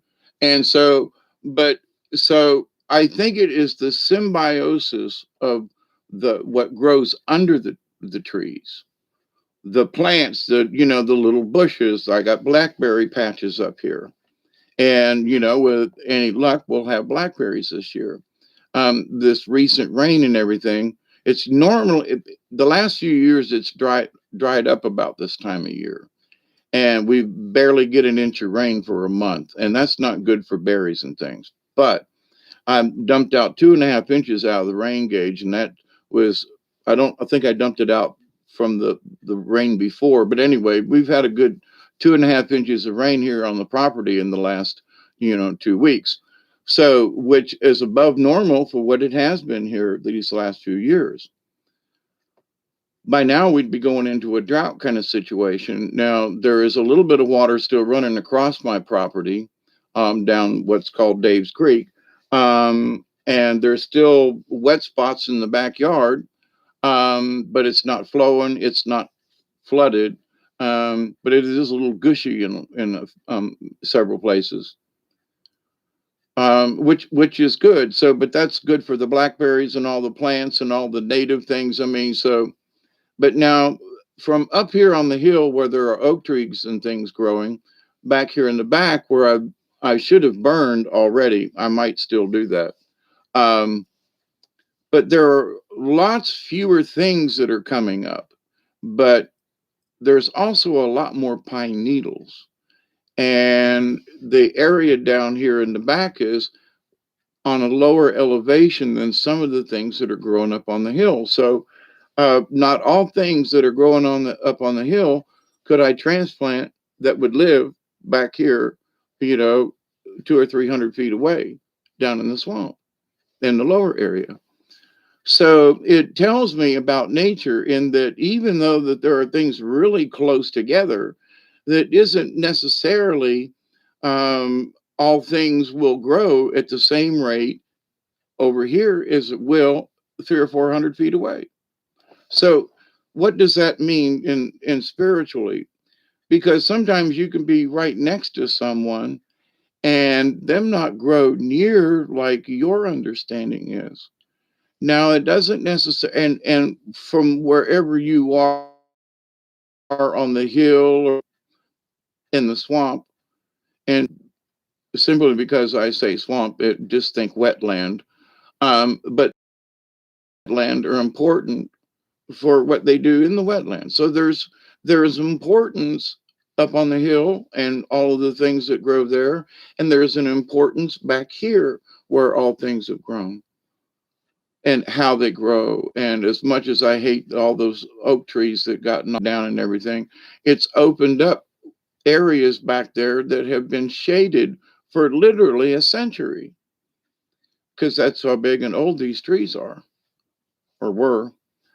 But so with that said, watching the changes just here on my place, I extrapolated into the universe because if this is the nature of things, then so too in our spiritual journeys, we can have a tendency to end up in the swamp sometimes and where different things grow. It doesn't mean that the swamp isn't necessary though, because without the swamps, so a lot of pollutions are being absorbed in the swamps through the sand and the thing and whatever. Anyway, so swamps have their purpose as well as property higher up on the thing and and I mean elevation wise, from the top of my driveway down to here, there's about a 25-foot drop. Um,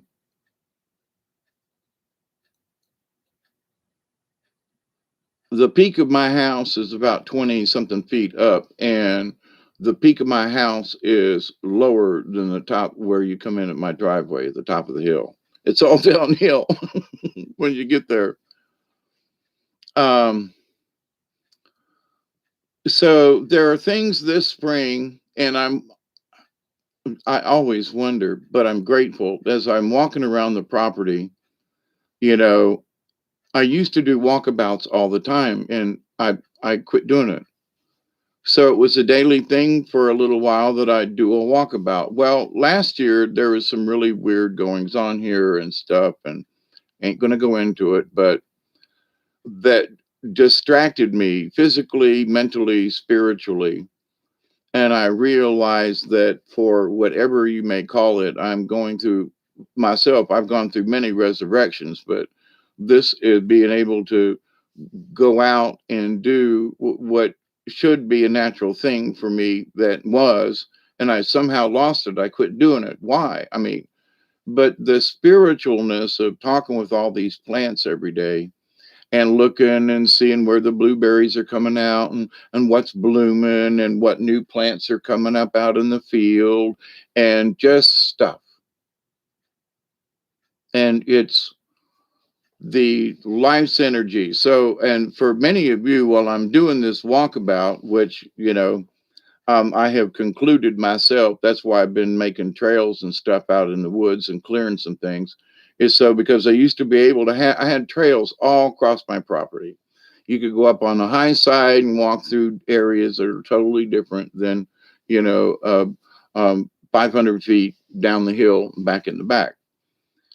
And so one of my things about this being the Hermitage was that you could walk through the swamps on bridges. And I used to have bridges and things. And over the years, it's all gotten knocked down and the hurricane. And so it wasn't just for me that I wanted to keep these trails up, but the frustration of getting old and not be, and having all this damage with all the storms we had. It's been a really good excuse for me to not do it. And that's just as I'm walking around more. Now, I got to blame this on Duggar too. He likes being outside.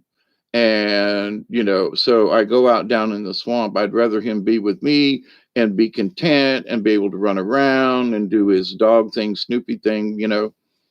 So, but not only that, it has drugged me back out into the woods again. Um, and again, and on another spiritual level, it's always in my backyard, so I can always go there. But I've made the choice to like work up here and choose to work over here and work on this and which all needs done. But by doing that in myself, I and the excuse in my head was, well, there's too many trees down. The bridges are out. You can't get through the old trails. And that didn't used to stop me in the old days. So the trail got messed up. I would make another one in a heartbeat. So, but being older and crankier and whatever, I chose to not allow that in my, oh, but it's over. Now I'm like, and I'm a year older. So I'm like, screw this. No, I want my trails back. I miss it. And it's through my own self, whatever, that I didn't allow myself to do it. Well, I need to work up here on the shed, which is true. But there's a time of the day that I can take a walk in the woods for 30 minutes. I can allow myself to do that because in doing so, for me, even though I'm outside all the time, don't get me wrong, but by having just taking the walk, not just being outside, but by taking the walk, I'm learning again that it ain't just about being outside. Sometimes it's the walk. Sometimes it's going down here in the back. Sometimes it's, wheeling my way up to the top of the driveway where, all these other things are growing. And noticing what creator has put on the plant, has planted here, different kinds of trees that I never planted them. And how come I have maple trees growing up on the hill? I bet there are not very many maple trees around here, but I've got maple saplings coming up. Now, how did they do that? Well, had I burned the hill like my neighbor has, none of this undergrowth would be there. Now, there are places I got to say, I used to rake the pine needles up, but there are places where the pine needles are years thick, and if it ever catches on fire, oh boy.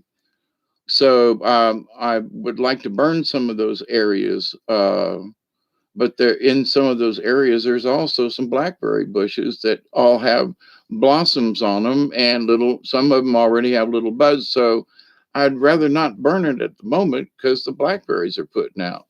So my neighbor though has no blackberries. There's nothing but new grass coming out because they burn it every year, and which is there. But I look at just across the fence over there, and there's nothing productive growing there except the trees. And I look on my place on the 2 or 3 acres up here on the hill, and there's this abundance of different kinds of life and things and plants and growing. Yeah, it's a little too thick with the pine needles in places, but that also allows for different things to come up that I don't know where these trees come from. I really don't. But I don't know where this blueberry bush come up. And it's a real blueberry bush. I mean, they got blueberries on them this big, where the rabbit eyes are a half to a third the size of a true blueberry bush. And I've got a lot of wild blueberry bushes on the place. So the thing is that there are some other scrub oak and things that they're just too thick. There's no way that all these trees growing so close together, one of them's going to come down and one of them might hurt you. So, but in the understanding of the universe and our connectivity to this, it's like by reaching out and touching nature more than just going out and standing in it and well, I got to work on the shed. Well, I got to work on this. No, maybe, take some of my own medicine and let's go walk around a little bit. Well, but there's not a very good trail. Then, okay, so then for me, this is my argument, then go help make the trail. Do like you used to do. Quit bitching. Which is I've given up to a lot of these things after that big storm we had. So there are things that I'm still at war with myself on. um but I'm saying this because we can make up some of the dumbest excuses for something that we should be doing. And it's like the obvious, like, hey, you know if I'm stuck down in the swamp, I can't see above the trees. So I have to go up the hill, which by the time I get up to the top of the hill, I'm above a lot of the trees that are down in the swamp.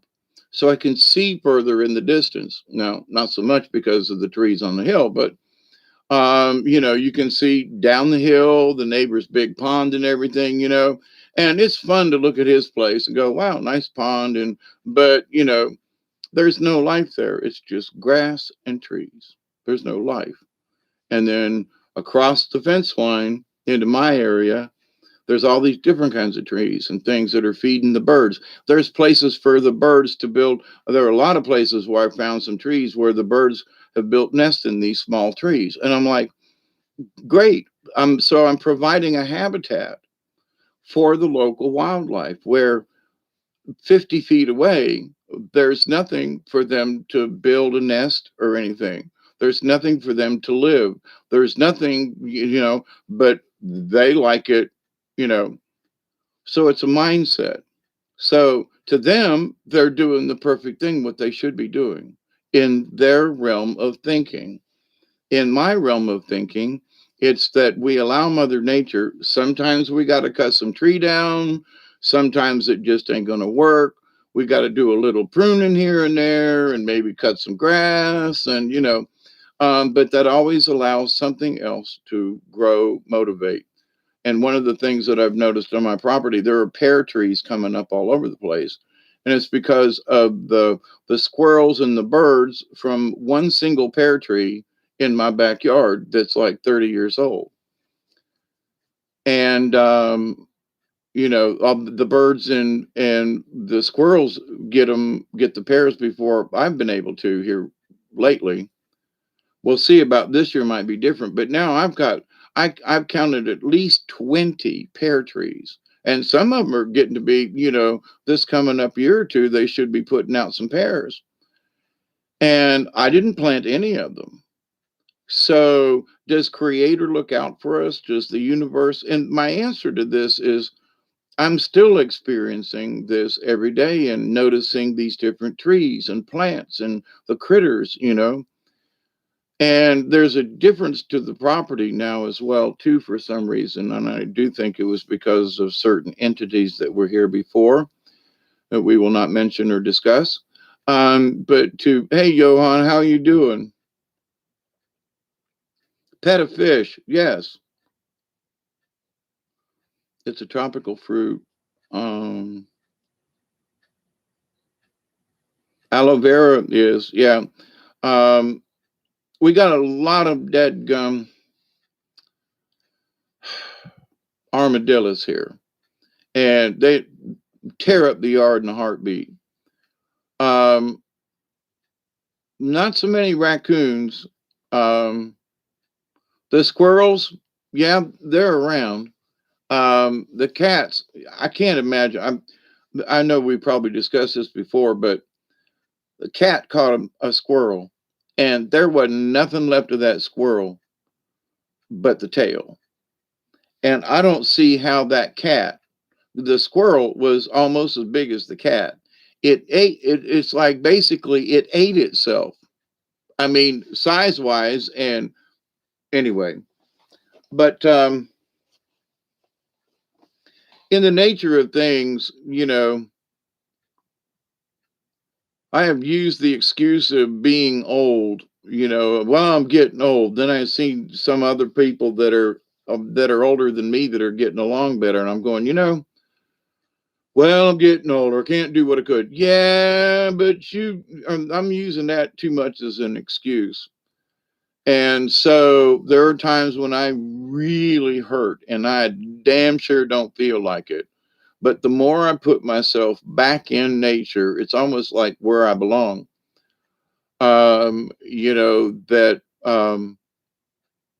I still hurt, and but I don't know. There is a difference versus sitting here in the house and looking at the screen and going through um, different stuff, and but spending an hour or two outside, and I thank the creator that I have the ability. But as I have said many times, this was my I knew I was going to do this when I was 4 years old. And the fact that I have planned this all of my life. So, um,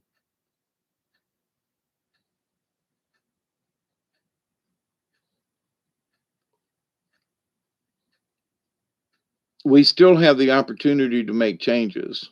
So, I have forgotten how nice it feels to be able to walk down the river. Well, that's because, the trees fell across. Well, get your ass down there and, and figure a way around it. Well, it's too much trouble. That's in my head. Well, I don't really want to. And I don't want to clear the trail, but I really want to go to the river. I really want to be able to do like I used to, was move all over the property, because I had trails everywhere. And so I'm feeling underwhelmed in that I don't have the freedom that I used to have. And great big huge trees in the way are they're just not little things that you can jump over. These things are huge. So it's difficult, but I just can't use that as the continuing excuse. Go around the damn thing, do something about it, versus continually, but I really want to go to the river. Then go. Well, I don't know. There's no trail. And excuse, excuse, excuse. It's right back here in my backyard. And what, I'm afraid to go? Or, no, I'm disheartened that my ease of access was taken away from me. And now after all these, this will be the third year after that big storm. It's like, screw this.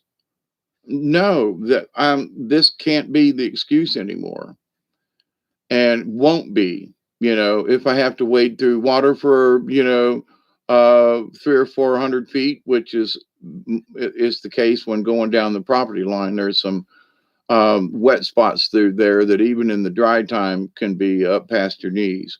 So, and you have to be careful because it's snoggy, slippery, and gooey in there. But um,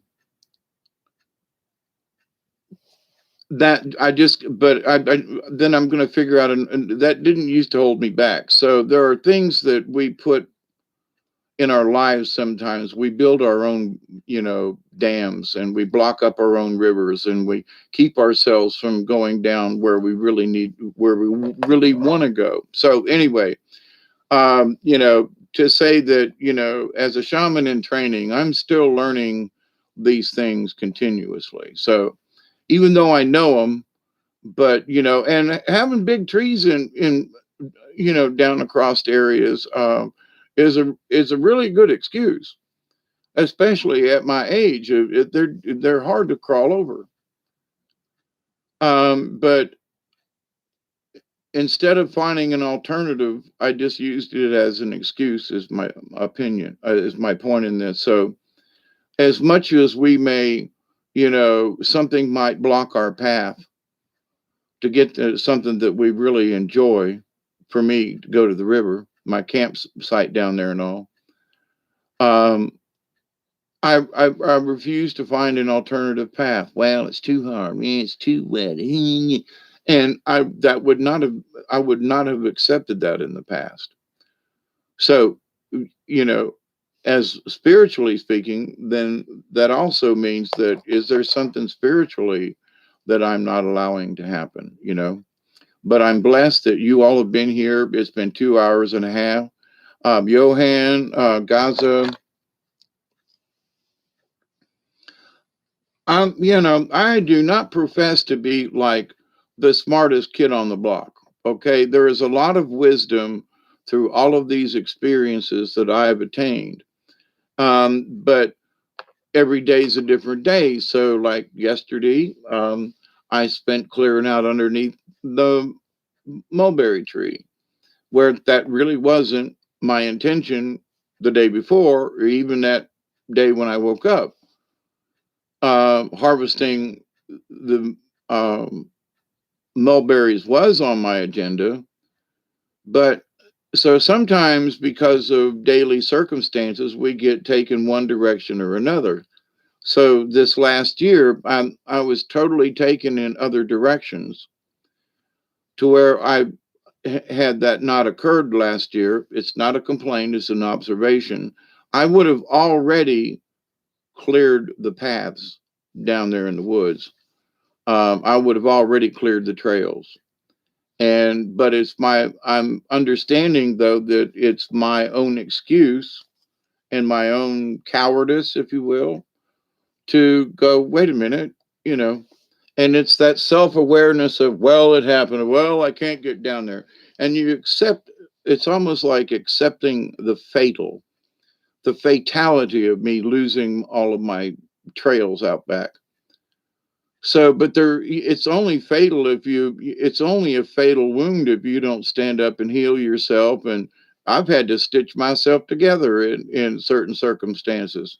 Thank God for duct tape for cuts and bruises and damn near lost fingers and stuff. So, and where I cut myself on my hand, my finger is still numb. It's 2 years now. But in the idea though of what's going on in the universe, every day is different for me too. It's different from when I used to go to work and used to travel around, but the days are still different. So, if I listen to spirit though, they'll say, "Come down in the woods where you need to get your shit aired out." I listen versus being a grumpy old man. Nope, I get up and me and Duggar will walk. The excuse is, well, Duggar needs to walk, but the excuse is I need to walk too.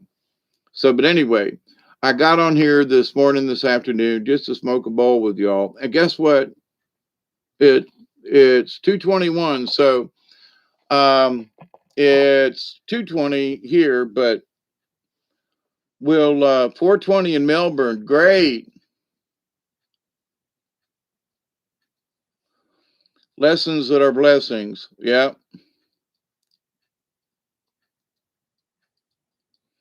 Yes, my property is all permaculture, front and back. Permaculture.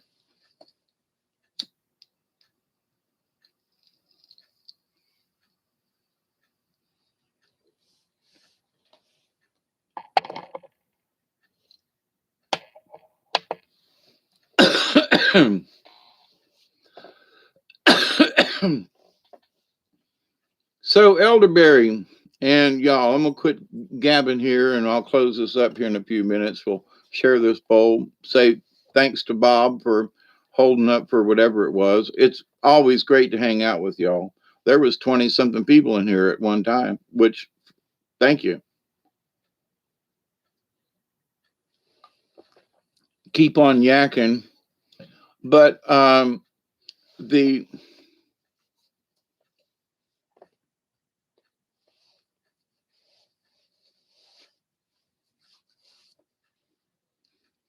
yeah, one of the things about my property, for example, and I've just let it go natural because I just wanted to. I could. I'm flexible. Why don't you cut some of those trees down? And why don't you plant some stuff? No, as my original agreement with myself and the property and creator, if you will, was I'm here not to demand anything of the earth, but to learn to live with the earth. So yeah, I've got a garden, and yeah, I used to plow up areas and stuff and all that kind of thing. And it's like, all right. So the lessons that keep kind of coming back around though are that if you will allow me, I will provide you. Now, the bad news is like mulberries, there's a season. There's a, to everything turn, turn, turn. There is a season, turn, turn, turn. And a time for every purpose under heaven. But anyway, so, and yes, ladies and gentlemen, you'll break out into a song and just a heartbeat. Let's see, give him another. Well, it's crying time again. You're gonna leave me. I can see that faraway look in your eye. I can tell by the way you hold me, darling, that it won't be long before it's crying time.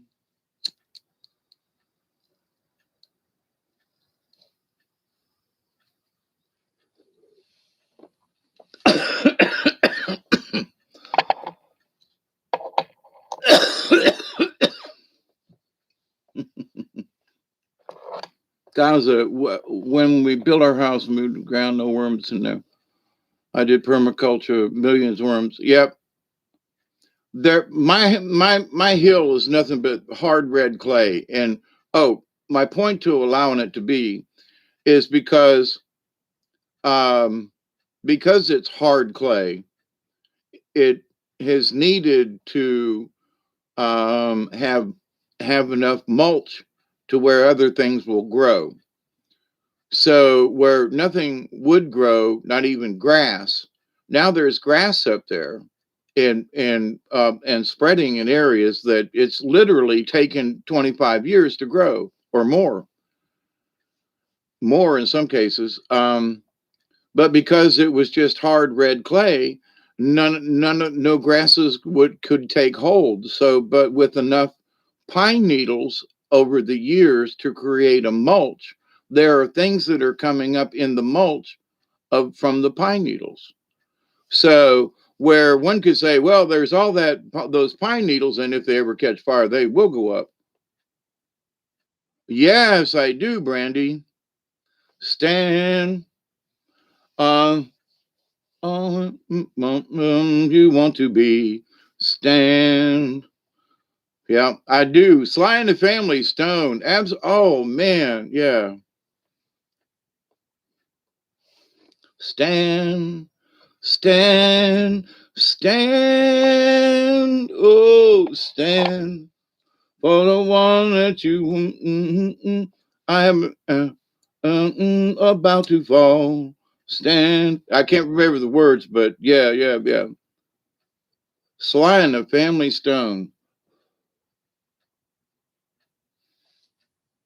Oh, Sly and the Family Stone came out. I think it was them on one of their albums way back when. Don't call me Whitey, nigga. Don't call me nigga, Whitey. And it was I think it was Sly and the Family Stone because there's a lot of people got pissed about it back then. You also see my property on my channel. I do talk about what I'm doing around the place, and you can see small section I lived in and what I've done. Cool, Gaza. Yeah, but there are people. So my point to this, in allowing things just to be natural, there are grasses that are growing that would not take place. There are trees that are growing. I still don't know where the seeds came from, honest to God. I mean, I've got maple trees. I'm like, what? There are no maple trees around this neighborhood. It's mostly pine and oak, you know? So how do I have maple trees now on the hill up there? I'm grateful, don't get me wrong, but I'm like, where did they come from? So in that, I think to myself, there must be blessings in the universe, because creator has showed me by the simple things that he put on this property in certain places and areas, that it's like, but I didn't plant that. I don't know anybody around here that has a plant like that or a tree, or so I'm glad it's growing here, but that is the nature of things. So in having conversations with some folks over the years, and I don't want to take credit for this, but in my prayers for this place and all the rocks and all the ceremonies and the dedications and the positive energy that I've tried to bring here and to be here, that these things were brought because of that. Now, that sounds a little, but there were some things that I thought about years ago, and I looked around, because one of the things I thought of, like, wouldn't it be nice if I had a bunch of wild blueberry bushes and stuff? I could go around and kind of cultivate them. They're small bushes and all this, and lo and behold, they're out there. And for real, honest to God, blueberry bush. I do not know where this thing came from. But I'm grateful. But so, and it's right on the driveway towards the top of the hill, and I was like, oh my God, this is a real blueberry. I mean, the blueberries are this big already. I was like, holy cow. So if we get, this weather stays coolish as it is right now, and we get a little bit more rain,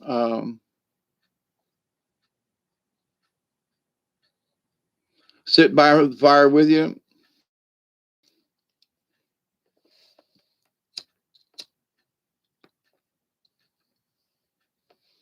That's another thing that I haven't been doing as much as I would like, or used to do in the past. I didn't used to be on the computer, you know.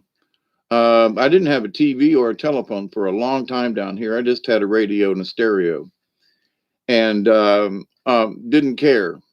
And so the last couple of days, when Spirit said, close the lid, I was like, okay.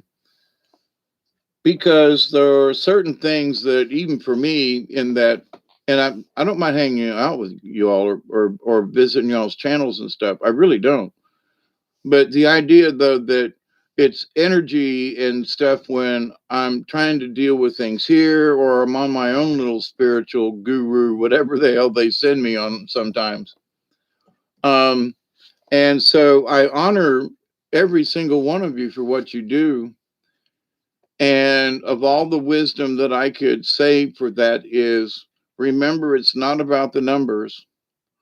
Um, it and if you're true in heart and humble with what you do, then it will always come through and be shown. So, when I found out how many, subscribers I had, I was like, that's way more than I ever would have dreamed would have subscribed to my channel, or to me, or whatever, So I'm oh so grateful. But and from people all around the world, it's like, that's just really, really way cool that I got friends in Australia, in the UK, and I forget who was on earlier that was in Aruba, right? So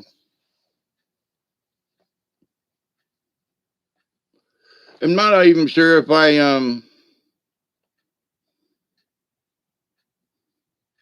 yes, thank you, Johan. But see, you don't ever hear me say hit the like button, like or share. I never tell you to tell your friends or anything like that. You do so on your own choice, and I thank you for what you do. I do. I give it up to the universe. So, and there's a lot of more videos that I would like to do, like outside with some of the canoe and some camping stuff. There's also, and like if I could upload, I'll figure it out. I got to find my little adapter thingy. But I'm also looking into getting another computer too, because this does not have features that I really want. And it's not really my computer, it was someone else's that was left here. And I would like to have mine. But this Windows stuff is not working for me. So, and I don't really like the Chromebook because it limits to what you can or cannot do. It's everything's limited to Chrome. But I like both platforms. So, but I'm seriously thinking about there's one out there now that is compatible with both. It'll run both OS, and that I'm also wanting to go with Linux finally. But um, because there are some really good stable bistros that have been out there for a long time. But I've been complacent in some of this stuff, and I've got videos I'd like to share. There are audios and some other things that I've done that I would love to share with y'all, and not to try to push anything that I'm doing, just to share it. It's sitting on a drive somewhere, and I need to be able to figure out how to upload some of this stuff. And have told me my bit about being recovering alcoholic helped them when they were thinking about relapsing into old patterns. See, there you go, Michelle. There's the answer. Um,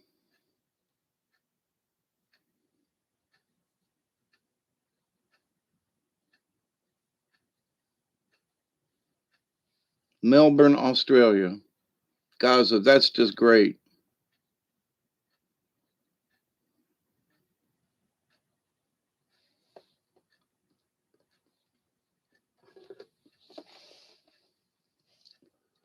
It's like for me and Brian Barnett, we found it. He found me, and then I found him, and we got to talking, and then that started Milky Way Soul Tribe.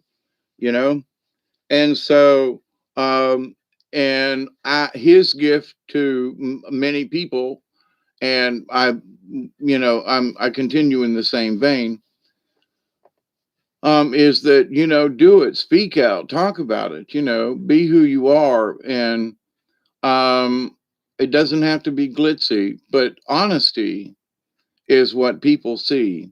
Honesty and truth from each of us when we share it is being felt in the universe, and other people are feeling it. It was like tonight, there were 22 or 3 people in here, like a record, right, for me.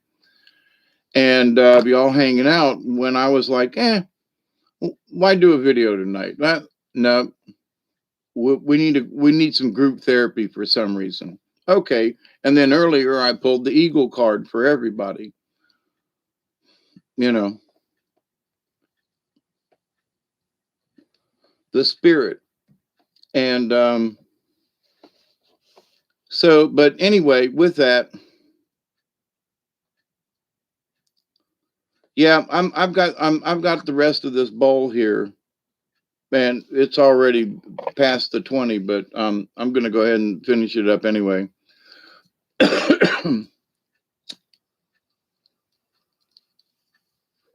Let me ask you all a serious question now.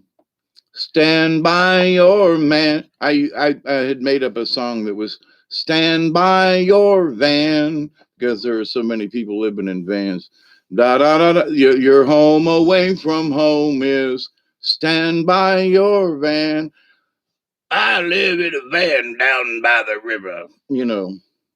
Down by the river, down by the banks of the river Charles. Down by the river. 22-year-old daughter. I'm so glad you came live. And I'm so glad we could send her our heartfelt warmth and love to her. I can't imagine. I mean, I can't imagine.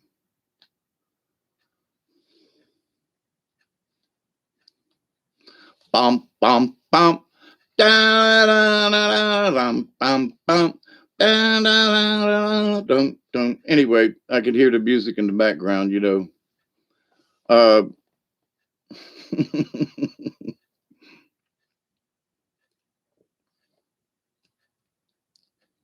yeah, Doug, I'd like to hear your voice sometime. So one of these days, either you call me or I'll call you just out of the blue and see if we match up. But anyway, now that I see your number, I got to write it down though. It's in the phone. But anyway, feel like you live in a rainforest? Have you ever been in a rainforest? Out west, up there in the northwest. Oh my God, a rainforest. Wow. I can still feel myself when I walk through the land of the giants up there in the redwoods up there in that special spot where they cut the hole in the tree and the whole 9 yards. And the ferns were over my head. I felt like a freaking hobbit. Now I was back in the back here earlier, yesterday and today actually, and there are ferns coming up. Just it's that time of year, but they only get about yay tall, and these things were over my head, and you walk in these trees that are you can't even imagine how tall they are. And in my little roustabout walking, I was up on the hill, and there's one old tree up there, and it's been up there. When you come into the top of my driveway, a little explanation. It's where the old original Zion Grove Church Road was when it was dirt and clay, way back in the old days. So they put in a curve and changed it. And it went down the hill a little ways, and there was the second Zion Grove. Then they altered it a third time to its present position. So when you come in the top of my driveway, it's where the transition from the curve, where it used to go straight down into the swamp. And there were bridges down there and everything. So, but anyway, there are pine trees that have grown up in the ditches of that old, and so the old roadbed is still there up there on the top of the hill. And there's a pine tree there that is absolutely huge. It's knock on wood that the lightning hasn't killed it like many of its brothers and sisters around it. But oh my God, that tree has got to be well over 100 years old because it's growing. Certain trees are growing in the roadbed and some in the ditches, but it reminded me of how the time span of when they changed the road and when the tree could have started growing there. And I'm thinking back, and that tree's been there a long time because I've been here almost 40 years. So in 2024, it'll be 40 years. Actually, I bought the place in 82. So next year will be 40 years that I've owned the place, but it took me over a year to be able to move down here. But anyway, so I literally have, homesteaded the place. So having watched the property and the trees grow, and some of them have been here since I bought the place, and I've watched them grow another 40 years, it puts things into a perspective I just can't explain. And because I remember being, this was nothing but a big clay mud pile when it rained, In California, where the redwoods are the only place in the world where there's certain trees and vegetation grows, and also some of them redwoods are over 5,000 years old. At least 2,000, Doug. But yes, I've seen some of them big trees. We went through there up in Northern California when we went on a worldwide trip across the United States. And I have pictures somewhere of my brother and I when we were at Hoover Dam, okay? When we were there, it was almost at a flood stage, and the water, that's the highest. We were there in 99, and that was the highest the water's been since then. I seen a recent video of some folks that were at Hoover Dam and looking around and everything, and they were showing the sides of the hills that are white, and there was no white showing when we were there. And we rented jet skis and went all around and played out there and went right up to this chain that went across the lake there, and now it's dropped at least 20 feet. So in 20 years, the from the time that we were there on that lake, I can't remember the name of the lake at the moment, but I've seen pictures, the marina that we walked out on, and we walked a long way from the shore out onto this marina. I've looked on Google Earth, and those are all closed down because there's no water there. That all the marinas have dried up, and the places that we actually went to when we were out there in Las Vegas and out there. So it's amazing the earth changes that are going on and what is or isn't happening. So if people don't see the warning signs, I mean, if I lived out there, I'd be looking at that going, maybe I should change something in my life, maybe I should move, or maybe something, or just maybe, because we can choose to stay where we are and work it out, or we can, if the spirit moves us, we have the choice to make those choices to, sometimes they're drastic, to do something else. They did a core sample one year of trees estimated 2,000. Yeah. And sometimes, Doug, with some of the trees that I have around here, there are some of these trees that were planted at the same time. And one of them is 3 times bigger around than the other one. And they're like 10 feet apart, you know. And you just look and go, now, what's the difference? They're both growing on the same property, the same thing. It gets the same rainfall. It's the same, but one's on the edge of the trees, and it's bigger around than one that's 20 feet away. But it's not quite as big around, but it's more shaded by the other pine trees. Just saying. But also in other places on up here on the hill, there are some pine trees that are they're just bigger than the other ones are, and but they were all seeded by the creator within a year or two of each other. And so I look at them and go, so why is this one significantly bigger around than that one? So how many growth rings in the same period of time? So I'm questioning myself whether how accurate, honestly accurate, those the tree ring thing is. Now I haven't taken core samples, but just in watching them grow, this one's bigger, that one's not. Why? Just just saying, So are their rings different on the inside as opposed to this one over here that they're the same age? Are this one's rings going to be smaller, or is it going to show that, I'm just saying, I don't know. It's a question in my own head. I'm like, how come there are certain trees that are just bigger than the other ones, and they're all the same kind of trees? They're all in the same environment. They're all in the same clay. How come that one's bigger? That one over there is bigger. Those are, and there's a bigger one up there. There's a bigger one over there. You know, um, just saying. So I'm not saying that they're wrong, but I'm saying that it could be, the rings could be false in that it could be older or younger. I don't know.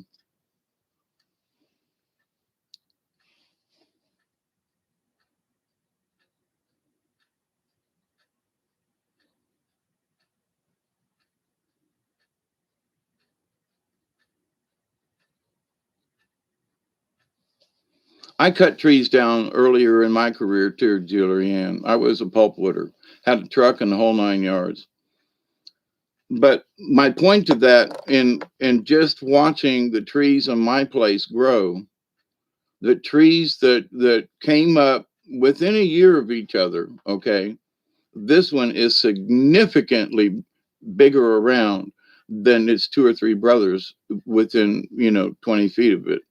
You know how just how it's amazing. It's wondermous, but it's also a little mystifying.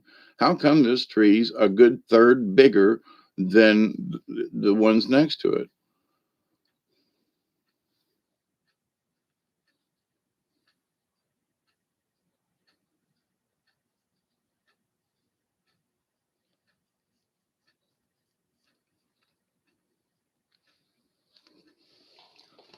I know that I've been reincarnated. I know the question wasn't for me.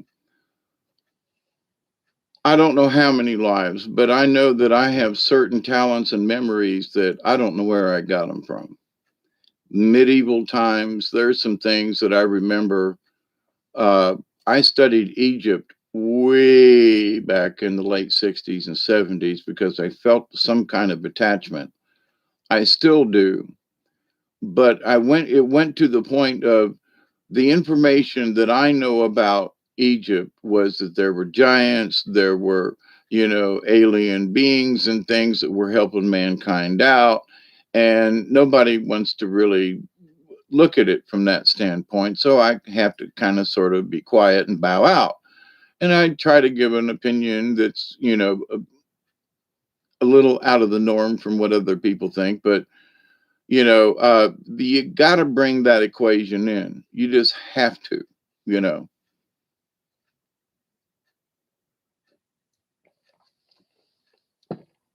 All the tons of rock and gravel and everything, and it's just like, no, man can't produce those things in this day and age without. And it's the laser cutting of the rocks and the tool marks left. No, I'm sorry, they had help. They did not, but anyway.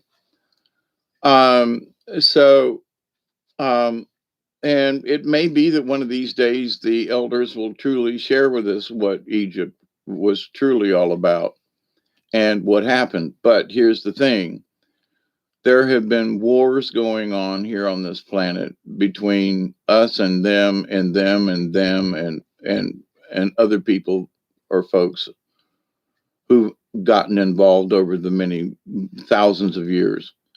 And we must include that in the storyline, but that's one of those hidden things. So in this the in when the Wu is in the seventh house, which it is now, it's moving into the eighth with all this unveiling of things. When people find out that the aliens really did help build, or because my previous life was that I have been an engineer in several previous lives. I've worked with nature and with, maybe constructing roads or something. I have that. And I've also been a warrior. And I've been a monk a time or two. And in a previous life here in literally in this neighborhood where I'm at now, um, that I was a redneck, Indian hating, just not a nice person. And I had the opportunity this time around to come and learn the shaman journey, where the last time I was here, I was just just uh, an old redneck son bitch, that lived down here in the South like a lot of other redneck son bitches back in the day in the early times when they were, rounding up the Indians and shoving them out. And, there's a grave at the top of the hill where my neighbor has found 150 different Indian blades, arrow points, and things. I mean, spearheads are just unbelievable, which means that someone is buried right at the top of this hill. So I am here for a reason on this property. And it was to learn the understanding again of nature and of all things and of what I guess you could say the Indians were fighting for back in the day. And And one of the things that I fought against them, and was to the point of being a brutal SOB. There are things that I just like, man, that can't be me. And it was like, yeah, that was you, Dave. Whoever I was back then, I was not a nice guy, but I'm here this time around to rectify that. I can't fix what I did back then. I just can't. I've tried. And the trying is like that, you have to give that up to the universe. So as soon as I quit trying to fix whatever it was I did in the past, and to just be here now with the understanding that the reason I'm here now is to just, for whatever turmoil that I caused back then, I just want to be here and be the best person I can be and leave that energy here instead of the energy I left here before. And to all the beings and spirits that are still tied around in this area, I mean, there's a portal in my backyard. There just is. And I try not to be around it too much, in that there are beings that pass in and out because my property sits right dead between two cemeteries. Just go figure. So there are a lot of spirit beings walking around in my backyard and stuff, and for whatever reasons, whether it's just the cemeteries, but because of the war or something happened here, and a chief of some type was killed and honored right up here on the top of the hill. And back in the early 1800s is my guess. Back during the Sure Enough Creek Indian Wars and white man coming in and the Trail of Tears and all that kind of thing. So there are those Indian spirits that are here as well. And so for me, the best thing I can be is just be as calm and intuitive and loving to any of the beings. Because at one time I, tried to control them, like, you can't be here. And now I say, look, you can come, if you're an entity that's like sitting on the fence, you don't know if you're good or bad, or, and you want to come sit by the fire with me, come on in. But if you come with an intent for harm, then just stay away. You're not welcome. So in that, I went from early on, it was, you will stay away from here, or you will, oh no, I challenged them. So in my wisdom of learning all through these years, it's that they have the right to exist. And Eagle card says, even the bad, from the lows to the highs, and that all things to be honored because all things are of the Creator.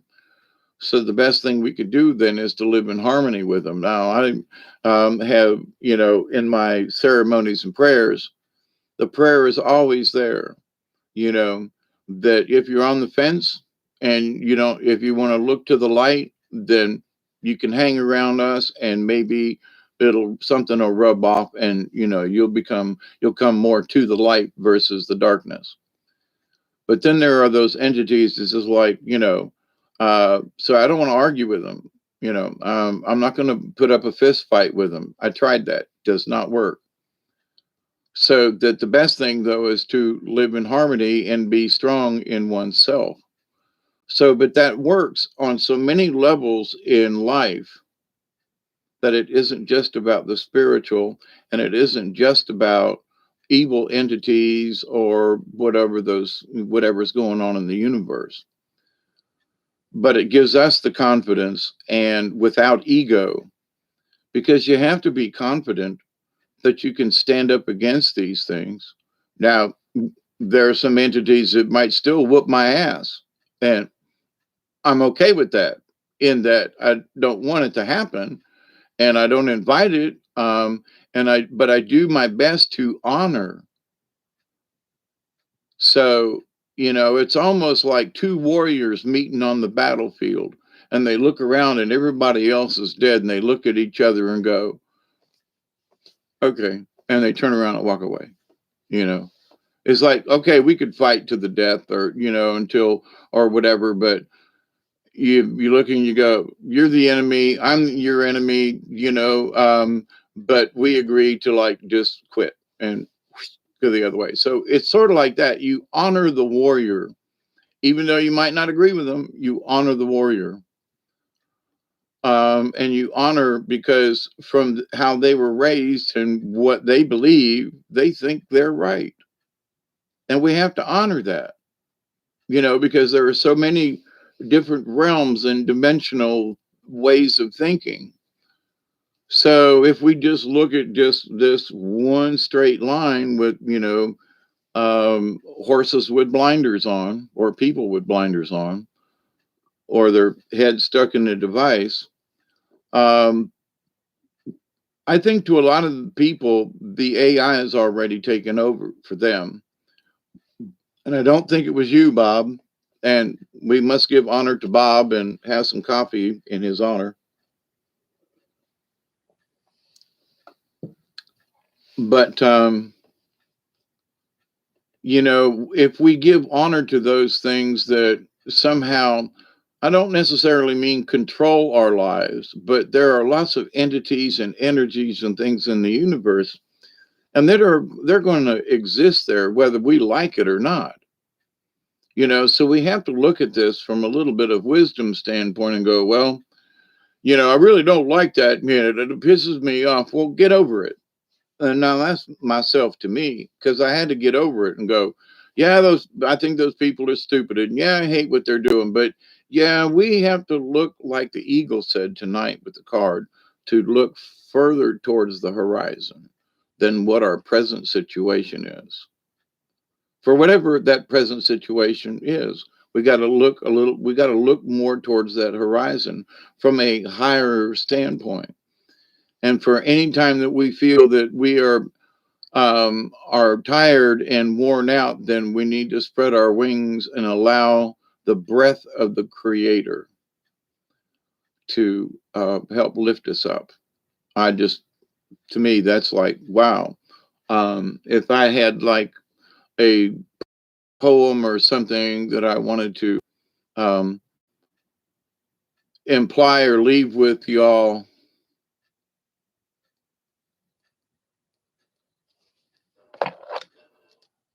I heard a couple of whippoorwill this evening full of sound close to the marina. Yeah, I had some of those in my backyard. Hawkeye, when you astral travel or just anytime. Uh,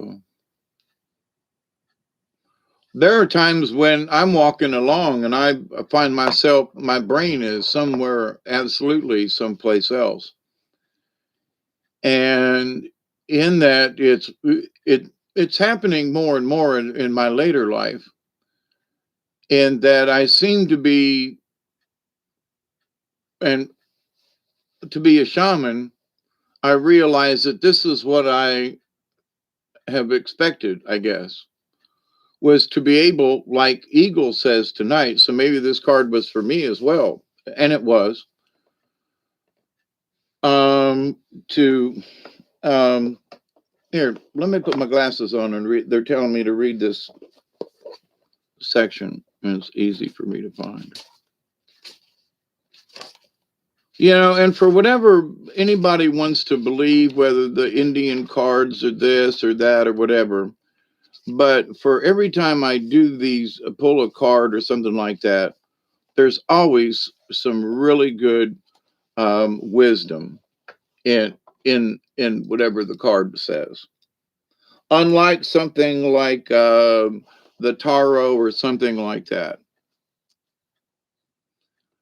Eagle medicine is the power of the Great Spirit, the connection to the divine.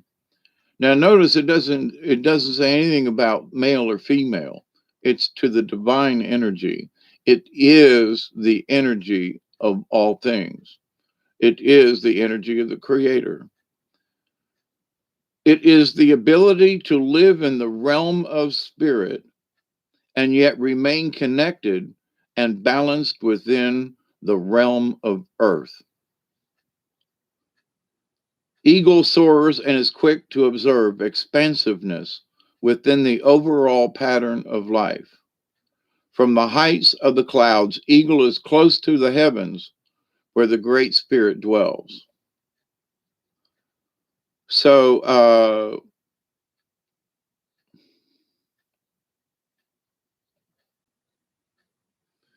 in learning to fiercely attack your personal fear of the unknown, what's tomorrow going to bring? Don't know. The wings of your soul will be supported by the ever present breezes, which are the breath of the Great Spirit. Feed your body, but more importantly, feed your soul. Yeah, Elder Barry, as much as I really wasn't searching for a card, you know, and they're telling me right now, look back over this little bit here. And you know, the courage comes in many ways. Is like for me, the courage, as I was talking about, opening up the trails in the woods. It's the courage to say, we used to do this. Well, what's your excuse? Because spiritually, it will make me feel better if I could be able to walk around the property like I used to. Or even if it's in a different way, to be able to do it versus I'm feeling blocked off from it. So, and it's to take the courage, for whatever my fear is about opening up the trails back there, I need to stop it. I need to get over that fear. And whatever the oppressive, well, I'm only going to walk where it's easy to walk. That's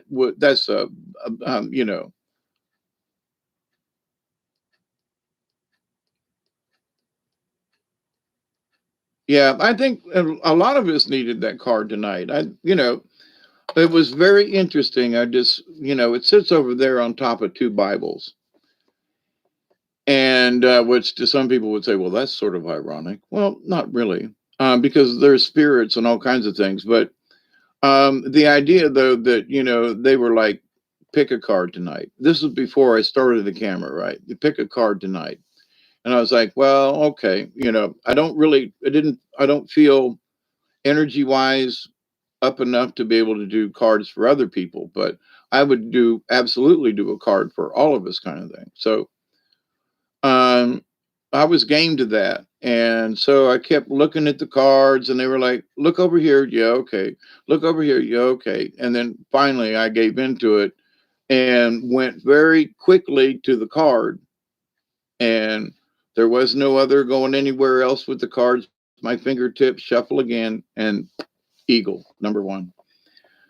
So, even for myself, that's sort of amazing, to be able to pick the card out of 42 or 44 choices or whatever of cards.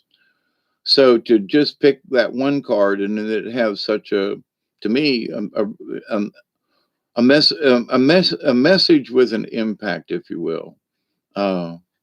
Snakes, time to adopt some guinea hens. Oh,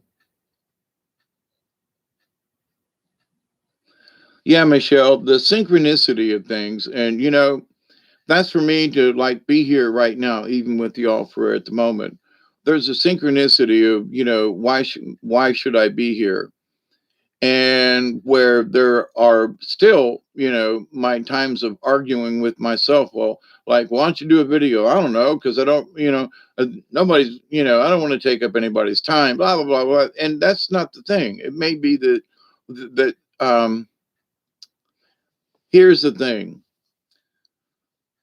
As a shaman, you learn that there are times when you're needed in the universe that may not be apparent to you in, just walking around in your everyday life. And I do not want to present this as a pastor over his congregation, but it is similar in that when you take on the responsibility of being the shaman in training for me, you also undertake that which there are times when your services are necessary when you don't understand why. And, like someone says, well, I'm going to go to this place. Like I've told this story and I'm not going to go into it, but the time that I went into town and on the way home, with all the events that happened, we saved that man's life that was in that nasty accident. And I listened, and was that my goal in this life, was to save someone's life like that? Or, so, but in the universe of things, because I am a shaman in training, then there are responsibilities that come with it. And so one, if you're true to what you have to, have already accepted, then you will accept the responsibilities of what has been chosen, what I have chosen, what you have chosen.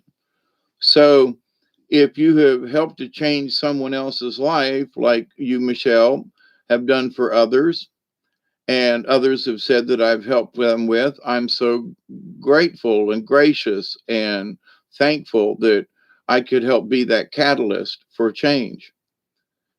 And because it's up to each individual to take the change and use it to their advantage, or allow it to suck them into a deep dark black hole kind of thing. But when we make those choices, you see, when we make those positive choices and we make that extension, it's like going to an AA meeting. And you go to an AA meeting and say, look, my name is Dave, and I'm here because I'm an alcoholic and a drug addict. And so, and this is part of my story. And hi, Dave, how are you? Welcome. Okay, so, but in that, when you go to the group, okay, there are other people you see in the group. There's Dave, there's Charlie, there's Annabelle, there's, Julie over there, not to be, you know, anyway. But there are those of us in the chat and things that we share, and that it's not that we see each other when we come to the group, is my point. It's not that it's an AA meeting, not my point at all. But so if you go to the meetings regularly and you see people who come regularly, then you might actually learn their last name. But all of that you learn, that you're sharing yourself and whatever. And that in that, we have to understand. Good night. Yeah, it's going to be good night for me too. It's 3:10 in the morning. And the fellowship, the congregation, but for the shaman in training, and for each of us as we develop it, there will be times when there'll be something that says, I need to go talk to this person, or I need to, I don't feel like listening to their jabber right now or something. And you just have to say, okay, let me take a deep breath. Someone came to me for a reason. And then as um, I don't like using this word or phrase, spiritual guide, but as a shaman, then it is my obligation and to honor the ancestors who were there for me when I needed to listen, someone to listen to me. So in order to understand that, there is that period when you have to be the listener. You end up being the elder. You end up giving your time or other things. And I don't mean this in any disrespect to anyone, but that you understand that sometimes it's important without it being an ego issue from the self. It's actually the spirits asking you to be available when you don't think so. When your own consciousness says, well, I don't know what's going on here. But here, let me get on here in the middle of the night.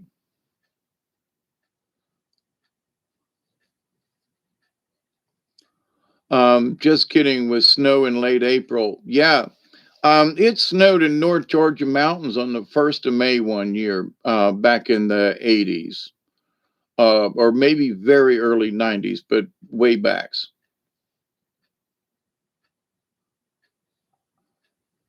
And sometimes it gets rough. You mean being the elderberry? Yeah, I don't mind it, because here's the thing. Um, when having communication with people, and it's up to the individuals on the other end of the line, that there are those folks who, I'm not saying any of y'all now, but other people that I've known call me up for advice or something, and oh well, David, help me out, and I need advice, and then they turn around and then just don't pay attention to a damn thing. So it's like they call you up to, well, yeah, that's really good advice, Dave or Hawkeye or whatever, and but oh, well, okay, and then you find out they went ahead and you know so stupid is as stupid does, and I've done stupid things like that myself. Okay, so but in my wisdom, there was a period of time where I'm not, if I'm not, it's almost like you can tell that they're not going to heed any of your advice. It's almost like you can feel it ahead of time. Like this ain't, they're just sucking the energy out of me for whatever reason. And they're going to use me as an excuse or whatever the thing is. And then come around, turn around and go, well, well, I wished I'd have listened to you. Well, duh, maybe that's your lesson out of this. That maybe you should have listened to me. I gave you honest, good advice. You know, um,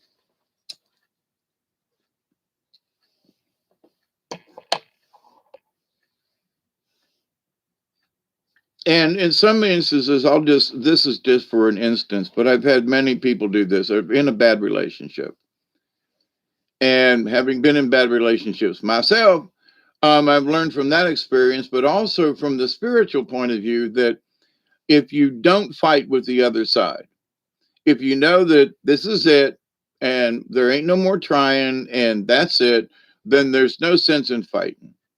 You know. So, and I've told folks, listen, if you say it's over, then let it be over. Don't argue. They're just another person. Well, I was married to him. Drop it. But you've drawn the line in the sand, and from this point on, you take control of your life. You don't let their emotions bother you anymore. You are making a decision right now to change your life. So do it. So, well, but he did. It doesn't matter. You quit, you know. So, and they'll go back and forth, and there'll be fights and cat fights, and holy shit. And it's like, it's very simple, you know. If you're going to draw the line in the sand and say, I'm going to, from this point on, I'm making a change, then change. But don't keep going back to the same old, you know, at points they were abusive relationships. No, if you've had enough, then, and if you keep going back, then obviously you haven't had enough abuse. And obviously, through what some of the cards have said, if you keep going back into the same thing, then you haven't learned a lesson. And to some people, they get off on the drama and the abuse and everything. And I'm like, those kinds of people years ago, I was just like, I'm sorry, there can be problems in life, but there doesn't have to be drama. Well, but this happened or that happened, and somebody said and this and that. I don't want to hear it. I really don't want to hear it because it has nothing to do with me. So why are you including their drama into your life? Oh, well, so now there was a long period of time when I allowed that crap to bother me. But then, when White Dove came to me and said, Hawkeye, the journey of the shaman, which I was understanding I was fixing to go on, was that this is the changes being made. You have to look at these things differently. That's like, all those folks who gave me the party when I left Prestolite up there and all the first and second shift, They didn't even do that for the plant manager. But anyway, The amount of respect that you command is so simple, and it's just by being a human being and being human to other folks, you know, and to not be demanding, you know. If they know they got a job to do and you go, you know, this really needs to get done, you don't have to holler or scream or be nasty or turn them in or anything. They know what they got to do. So, but you know, so the next thing would be, you know, is there anything that I can help you with? So in life, as the shaman in training, we have to understand that there is this bigger things. The bigger thing is that sometimes we have to accept we need to just be available to the universe for that time and place and for what it is. So, how many folks will get to 3 hours and 20 minutes into this little conversation that is, in a lot of ways, a jewel?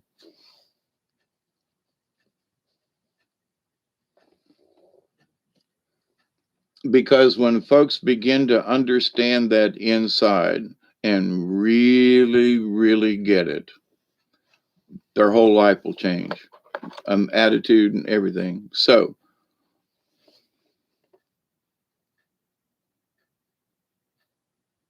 26 inches of snow back then. Wow, that was a lot. Wow, that's a bunch. Yep. So, with six of you remaining after 20, I appreciate y'all. I do. Elderberry, David Castle, Michelle. Yeah, the fellowship.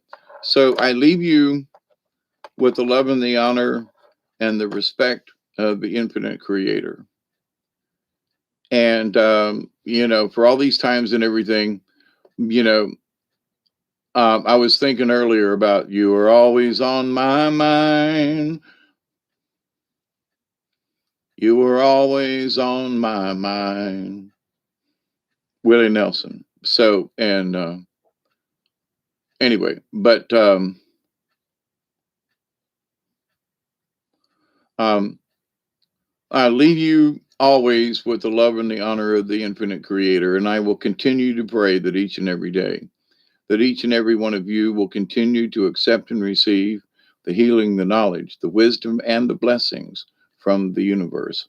And as Eagle has taught us, have the courage, extend your wings, and understand that the universe will lift you up if you allow it to.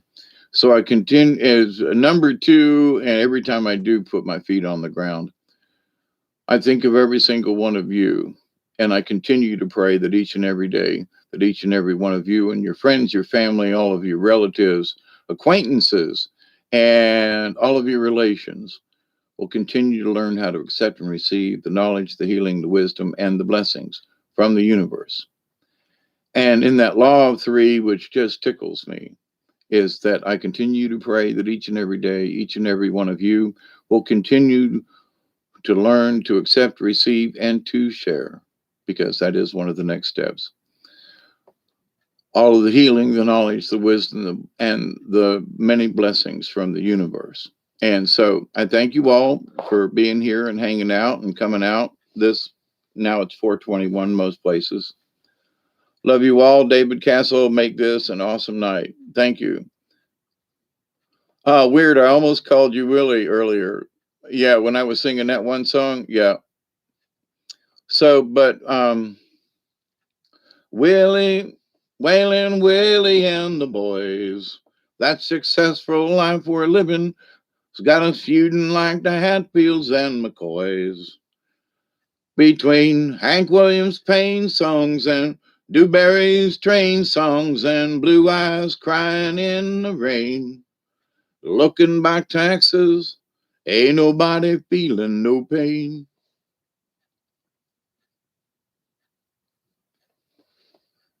Anyway, from South Georgia, I do love you all. Thank you.